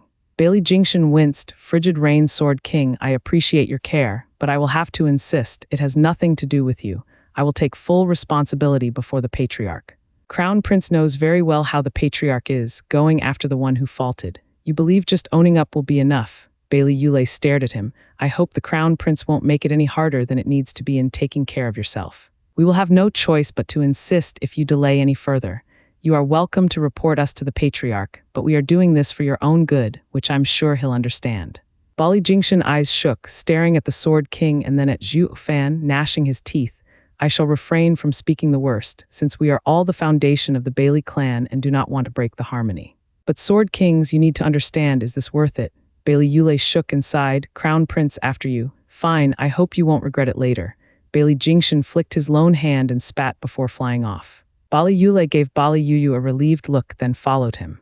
Now, only one Sword King remained, showing a peculiar smile to Zhuo Fan. Floating down gently like a breeze, Bali Yuyu kept her cold eyes on Zhuo Fan as she approached. The others were tense, taking a step back in worry. Bali Yuyu had been with Zhuo Fan for a while, but they had no idea what went on between them.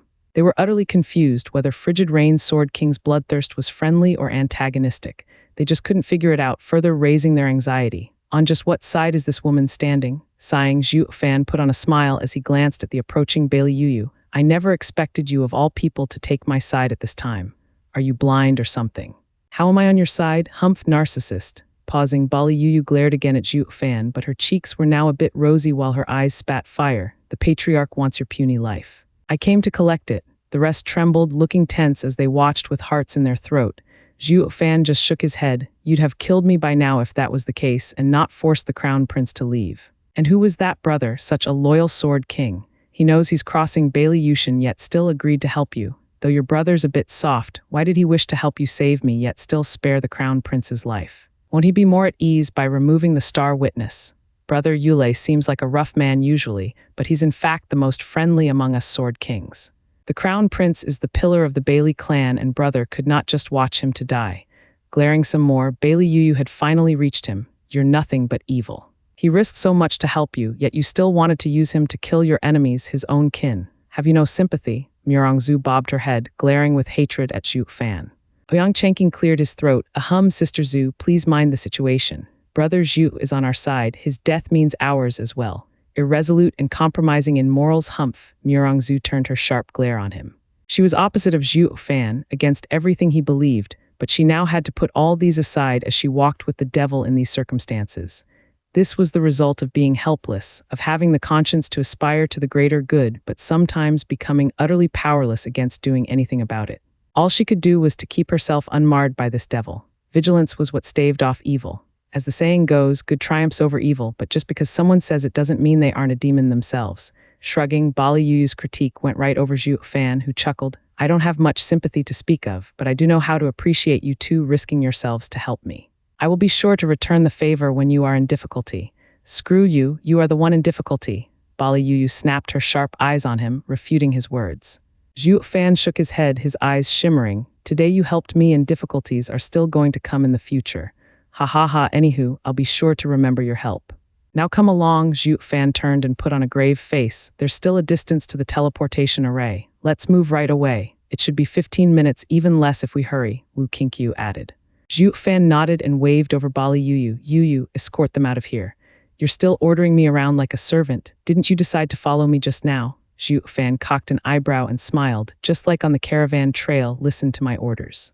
Or you can just take my life like Bailey Yushin ordered you to, your choice.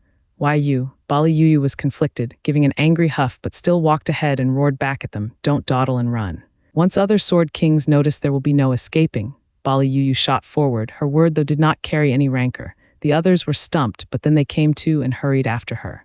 When they glanced at Zhuo Fan, they were filled with shock and admiration. Ouyang Chengqing patted Zhuo Fan's shoulder. Brother Zhuo, awesome. You're even poaching from the Invincible Swords team, his core members even. It used to be him and Bailey Jingwei who did the poaching so far, with Shangyuan Feiyun and Danking Shen running over to their side. Now Brother Zhuo had won over Frigid Rain's Sword King, giving the Four Lands a reason to be proud. How did you do it? Good looks. Zhuo Fan scratched his beyond-average face. He then went to Chu Qingcheng's side, helping her with Shui Ruohua to rush to the teleportation array. Good looks, Yang Chengqing frowned, scratching his own perfect face, mulling. Brother Zhu used the honey trap and it worked. Doesn't that mean with my traits? Was there another woman's sword king in central area? Meanwhile, Crown Prince Bailey Jingshan flew with a dark face with Bailey Yulei watching him like a hawk. 3 people suddenly showed up and Bailey Jingshan cried, Sword Kings, please wait. They paused, which only made Bailey Yulei frown. He saw Bailey Jingshan's look and could tell what he was planning. He couldn't knock the prince out now, not in front of them. Oh, it's the Crown Prince and Brother Yulei, how come you're together? The trio looked curiously. The Crown Prince should be with the juniors and no Sword King would just waste time with them. So why? The trio scanned them and said in shock, Crown Prince, your arm. Don't remind me. Sighing, Bailey Jingshan looked morose and in pain as he teared up. The patriarch wanted Zhuo Fan's head right. So my brothers and I went to get it. You found him, they gasped and then looked down. Curses, doesn't that mean they got all the credit for themselves? Crown Prince, then you must have won then and took his head. Did the other princes take it to the patriarch for a reward? The tears only grew larger in his eyes as Bailey Jingshan shook his head. What reward when the punk was savage? All my brothers have died at his hands. Even I lost my right arm. It's only thanks to Thunder Sword King that I still kept my life. What? The trio gave them a long look, stunned. The Crown Prince is the best among his peers among all the lands. But not even with the other 9 princes could he beat that kid. Devil Mountain disciples are anything but normal. The shock was brief and their eyes shone again, this time on Bailey Yulei with a fake smile and cupped hands. Then Brother Yulei must have taken the credit, congratulations. The patriarch will be sure to reward you well. Maybe he will even let you observe Sundering Sword for a few months and train. Brother Yulei's power will be the highest among us, ha ha ha. Bailey Yulei's face sank against these duplicitous kin of his. All he could do was nod. I fear you misunderstand. Bailey Jingshan recalled the hatred and fury from before and waved. Thunder Sword King is so noble that seeing me hurt, wanted to take me to safety and recover. I am touched by his dedication to even forego the great reward. Then the trio lit up. With a vile smirk, Bailey Yulei pointed behind, his sinister gaze peeking at Bailey Yulei. Frigid Rain's Sword King happened to be there. Thunder Sword King let her take the credit, but the kid is quite skilled. While Frigid Rain's Sword King had been around the kid for a while, she wouldn't be killing him so soon. She ought to be playing first. If you all, right, will go there right now. The trio bobbed their heads, gave a rushed salute, and they were off where Crown Prince graciously pointed. Bailey Jingshan smirked at Bailey Yulei in insufferable smugness. Thunder Sword King, now you can look after me, ha ha ha. Bailey Yulei have a helpless nod and a sigh. Yu, my hands are tied. Those three won't let go of such a reward as easy. You're on your own. If you're willing to break it off with our clan over that kid, then no one can help you. Hurry it up faster. Are you snails? Get a move on. Bali Yu was like a shrew with a whip, driving the herd while roaring at the top of her lungs. The guys were doing their best at running, while also having to endure the hag's incessant complaints. Ouyang Chanking was the first to cave. He was the best disciple in Sea-Bright sect. After all, how could he suffer such indignity? Alas, not even he could muster the courage to really tell her off, not since she was a sword king on equal level as his dad, sister were wounded. Could you take it just a bit slower? Try to you understand. Bali Yu snapped harder, spraying while saying, your weakness got you those wounds. You couldn't even hold your own against 10 brats. Just what the hell have you been doing all these years? A bunch of rejects, rabble worms. Bali Yu had turned even more obnoxious, if that was even possible, not taking a break in her insults and criticisms. Ouyang Chanking made himself small and shook, never to open his mouth again despite the shame he felt. You think yapping helped anyone? That it's that easy to fight Bailey Jingshan, a freak. Just how long did it take to get to the stage of a sword king anyway? Then look at our ages, could we compare? Humph, witch, worms, trash, Bali Yu's curses were still as savage, telling it to everyone. Whether encouragement or whipping, all was good so long as they hurried the hell up. 15 minutes wasn't long nor short, but a sword king could catch up to them in no time at all. What would she do then, if one did find them? If she ended up fighting them, that would be betraying her clan, becoming an outcast forever. While ignoring the kids would be a death sentence, Zhuo Fan included, the only one she couldn't accept to see dead. This was the cause behind her anxiety. It only worked to drive her temper higher and take it out on them in the form of a nasty witch. Only this witch ended up mute the second she looked in Zhuo Fan's icy eyes while passing by. Only to resume her heckling once she turned to the rest. Everyone else's admiration for him only grew. Zhuo Fan not just poached invincible swordsmen, but even has a sword king at his beck and call. Awesome, is it really just looks though? Ouyang Chanking's hand flashed and took out a hand mirror, his sharp features reflecting in it. I'm certainly not behind that department, so why is sister? Pa. Then came Bali Yu's slap out of nowhere, shocking him silly. What is a grown man looking at his face for? You're worse than a woman, get to stepping. Ouyang Chanking's face sank, his shoulders sagged, and his head hung as he played the good doggy. The other snickered and Zhuo Fan shook his head. This guy sure is a clown. Whoosh, Bali Yu froze just then, her face darkening. Zhuo Fan frowned, looking back to shout at her, Yu, send these two off. Zhuo Fan hinted at Chu King Cheng and Shui Ruohua. What about you? Bali Yu got his meaning, only making her worry more. Zhuo Fan shook his head. King Cheng is the one I can never let go, and I trust no one else more with King Cheng than senior sister Shui. You must take them and I'll be at ease. I'll then go to North Sea where they'll have a hard time finding me. Chu King Cheng's dull gaze entered Bali Yu's sight with a complicated feeling. She turned to Zhuo Fan in hesitation. You turned your back on Bailey Yushin to save me. I am truly touched. I am sorry for telling you that I didn't need you. Now I do need you to take my wife to safety. Zhuo Fan stared into her eyes as he spoke. You know that staying won't help blocking the three of them anyway. Moreover, do you really want to wear the stigma of a traitor? You came to help me and don't want to see you suffer for it. It's best if you don't meet with them. Take the girls. I have my own means of surviving. Don't you trust me after all we've been through? Bali Yu gnashed her teeth, then grabbed Chu King Cheng and Shui Ruohua. She shot straight for the teleportation array. Her voice echoed from behind, make sure you don't die, rascal. Hey, why is sister leaving? Yang Chanking blinked, asking Zhuo Fan what was going on. Zhuo Fan smiled, you can't sense it since you're wounded. We felt 3 strong presences rushing over. They must be 3 sword kings. She helped me due to our friendship, but in the dark. She can't be found out by the others, so I had her take the girls to safety. Brother Zhuo, what about us? Ouyang Chanking started, his eyes big as saucers. Zhuo Fan mocked as he pointed at himself with smug confidence. Don't you have me? You can fight a sword king. Myself, no, but I came more than prepared on this trip up north. I even have ways to deal with that coot, invincible sword. Zhuo Fan's eyes flashed, turning back and looking with a fierce face, not to mention their target is me. There's no escape now. Whoosh. 3 figures appeared in the sky, the power of the sword kings enveloping them all and making them shiver. Only Zhuo Fan was still calm, with a mocking grin on his face. I heard Bailey's 5 sword kings are each amazing. I've met Thunder Sword King and Frigid Rain Sword King, then you must be Tempest Sword King, Cloud Sword King and Infernal Sword King. Ha ha ha, Sir Zhuo, it's been a while. We were all getting along so well, but now it seems that you became our target. How things change, ha ha ha. They cupped their hands to Zhuo Fan and laughed, though their eyes glittered, seeing him only as a glittering jewel. Sir Zhuo, we heard that frigid rain sword king might be here, and we also just sensed her trace. How come she isn't? Zhuo Fan showed his pearly whites, sporting an evil face. Who that dumb broad?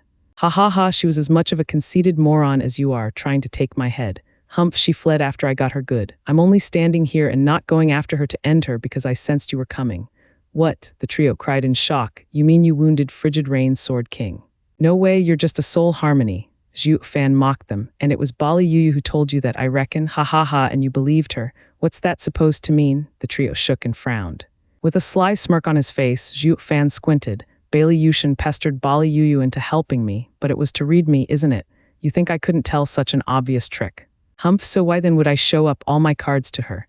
I bet you don't even know that your brats are almost all dead, with only the last one saved in time by Frigid Rain's Sword King and Thunder's Sword King. Not much of a save, though, since I didn't care about him anyway and didn't hunt him down. For not even 2 Sword Kings could stop me from killing my prey. Humph, I am a Devil Mountain disciple, and don't you forget it. The aura of a king oozed out of Zhuo Fan, and despite being below the Genesis stage, everyone felt a shiver. Even the Sword Kings couldn't stave off the chill. Are Devil Mountain disciples that incredible? Does Frigid Rain's Sword King's report only contain things he wanted to tell? Then they had to be extra cautious around him, especially since he gave a heavy wound to a Sword King. Against the great credit the trio was about to earn with ease, they started to hesitate. Zhuo Fan was, of course, only bluffing and made himself bigger than he was, something the trio were totally oblivious of, scared by his blustering. Are these Sword Kings muscle heads to believe everything I say? Looking at the shaking Sword Kings above, Zhuo Fan smirked. Brother Zhuo, to think you're so strong that you even defeated a Sword King. Ouyang Changqing looked at him with reverence. Bailey Jingshan hardly needed you to break a sweat. With Brother Zhuo by our side, we're at ease. But Brother Zhuo, how do you train to become beyond a Sword King so soon when you're our peer? We should have the same resources, so how are you so obscenely strong? Zhuo Fan's brow twitched as he glanced at the pompous fool. Brother Ouyang, what is it, in your opinion, the most important in the cultivation world? I know that, Dad told me. It's loyalty, no, it's tricking, Zhuo Fan roared. You know exactly what went on with Frigid Rain's Sword King, and now you even fell for my blustering. Or have you been cultivating the same as these Sword Kings to become a muscle head? Murongzu giggled, earning their odd looks, but turned serious the next second. The rest chuckled as well. Ouyang Changqing figured it out at last. Oh, Brother Zhuo tricked them, and they believed you. It depends on how solid the lie is. Their biggest doubt is whether Frigid Rain's Sword King has run off. As long the truth isn't revealed, we can maintain this stalemate. Zhuo Fan's eyes shone. And then, Ouyang Changqing asked, won't we end up dead when they finally find out? Sure, because this is just a temporary plan to stall. Once help arrives, all will be settled. Help who? You'll know in time, but if she doesn't hurry, I'll be found out. Well, not finished, but Zhuo Fan frowned. Ouyang Changqing was clueless. He had no idea that Zhuo Fan's goal was to get to the North Sea for the Sea Ao and nothing else. The flames of war between the central area and the Four Lands could reach the heavens for all he cared. Sure, he could act as the third party to break the stalemate on the two's conflict, but that would only cut at his profits. For instance, he had it in him to finish the invincible sword then and there, but why would he? That would mean the collapse of the central area, and the Four Lands wouldn't be worn out any longer.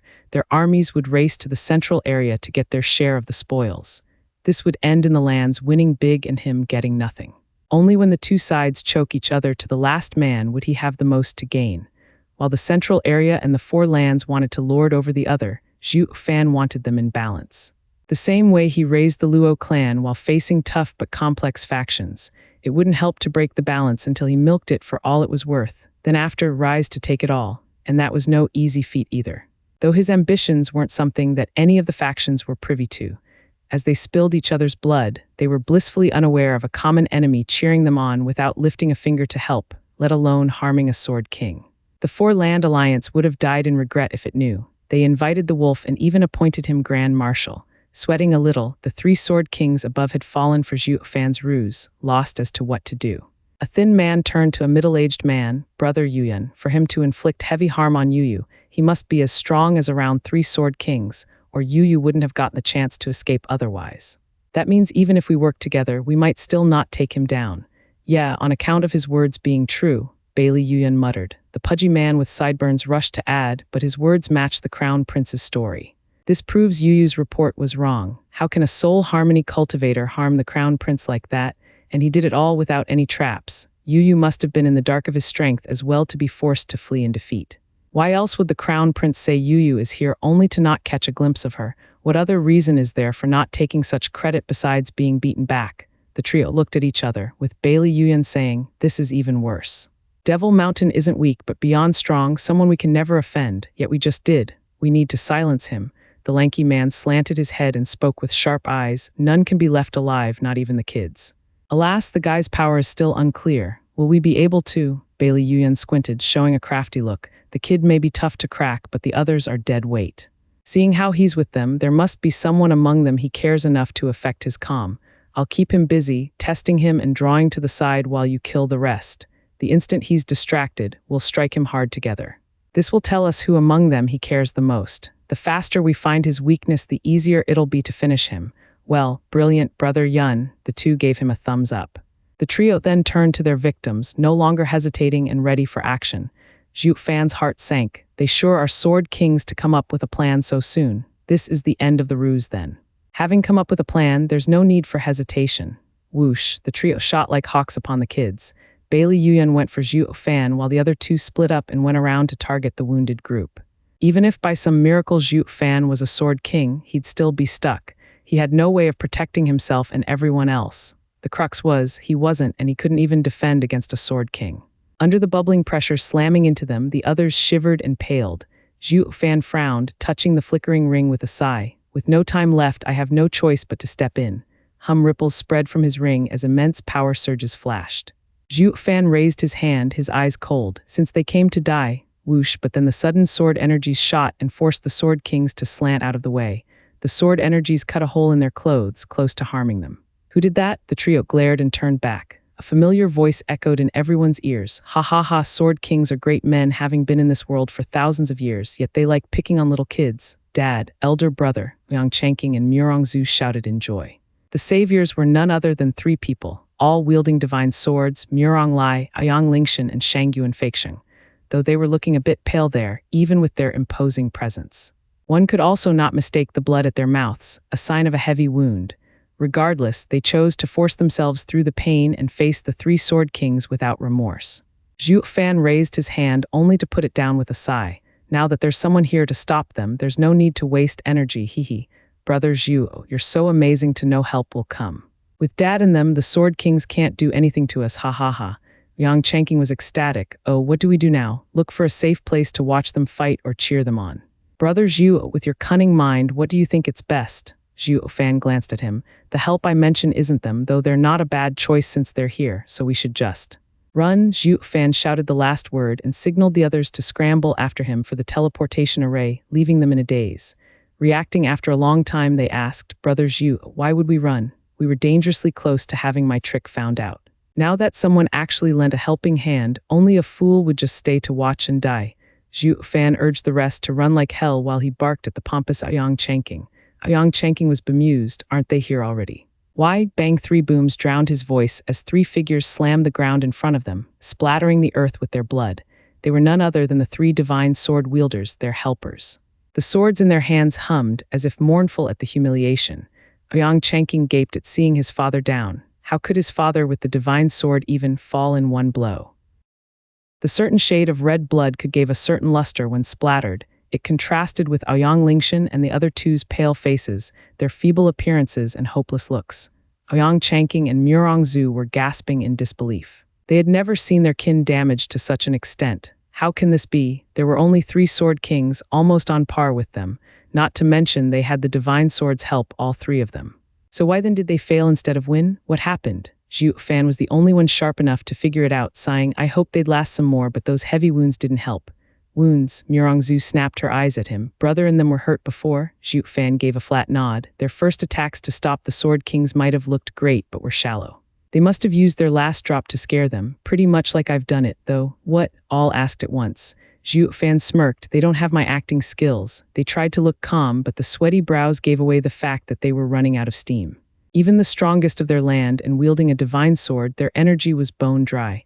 I hoped they'd stall for a while longer, but they couldn't even last a hit. They must have suffered so badly before that they can't even fight to death now. The others shook at the explanation.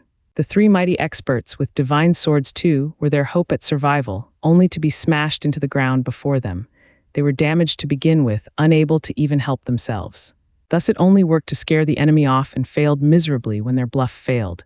What were they going to do then against the Sword Kings? Die. They all paled, looking at each other with dead eyes.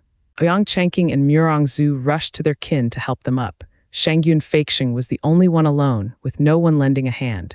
Is no one going to help this old man? Did I not just come to save you kids? Shangyun Feixing complained, looking at his other peers being helped, and his mood soured. Pa, a large hand just then held him by the shoulder. Turning, he saw a familiar smile. Ha ha ha, Shangyun clan head, I told you, soaring swords unsealing was never going to be good for you. Wielding it, you had to fight that invincible monster, and unable to defeat him, this is how you end up. While not using soaring sword, you'd be out as a frontline commander. Now do you know the meaning of a blessing in disguise? Shangyun Feixing shuddered and gave Zhuo Fan a bitter smile. Sir Zhu's foresight is flawless.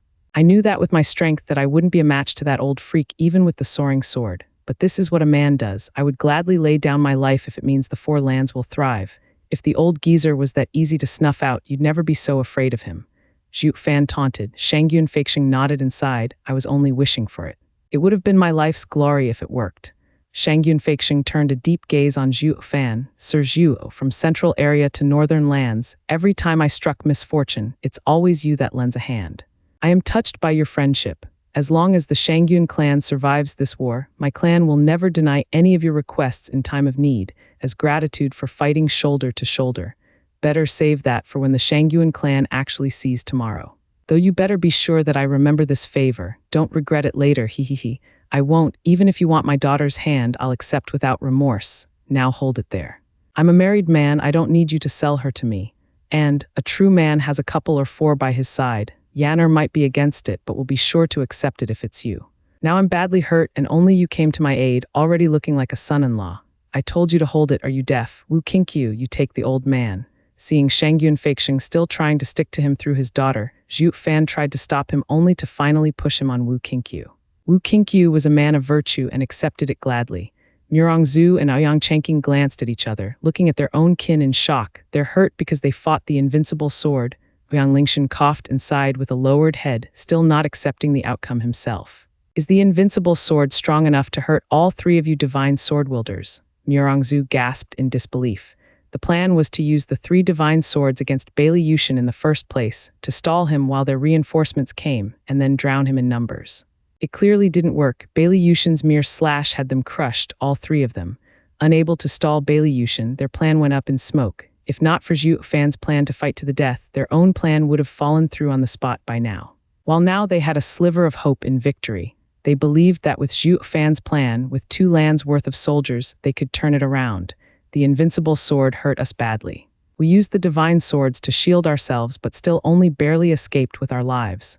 Ouyang Lingshan's brow shook and sighed. Bailey Yushin is beyond human in strength.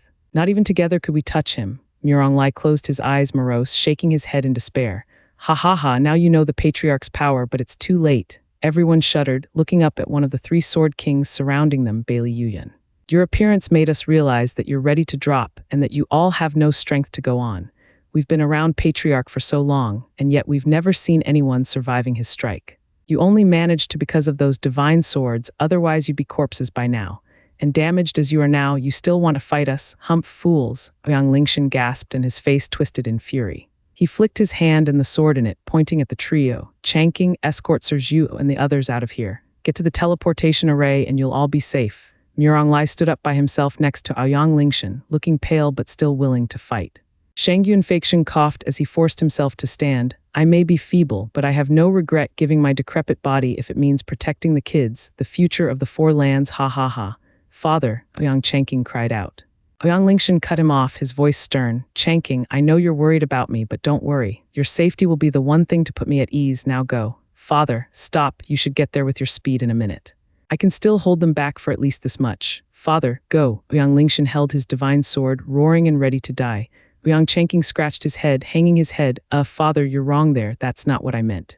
We're hurt just like you and can't fly fast, needing 15 minutes to reach the teleportation array. Would you be able to hold? A little longer? The 3 of them shuddered and froze. Damn prodigal son.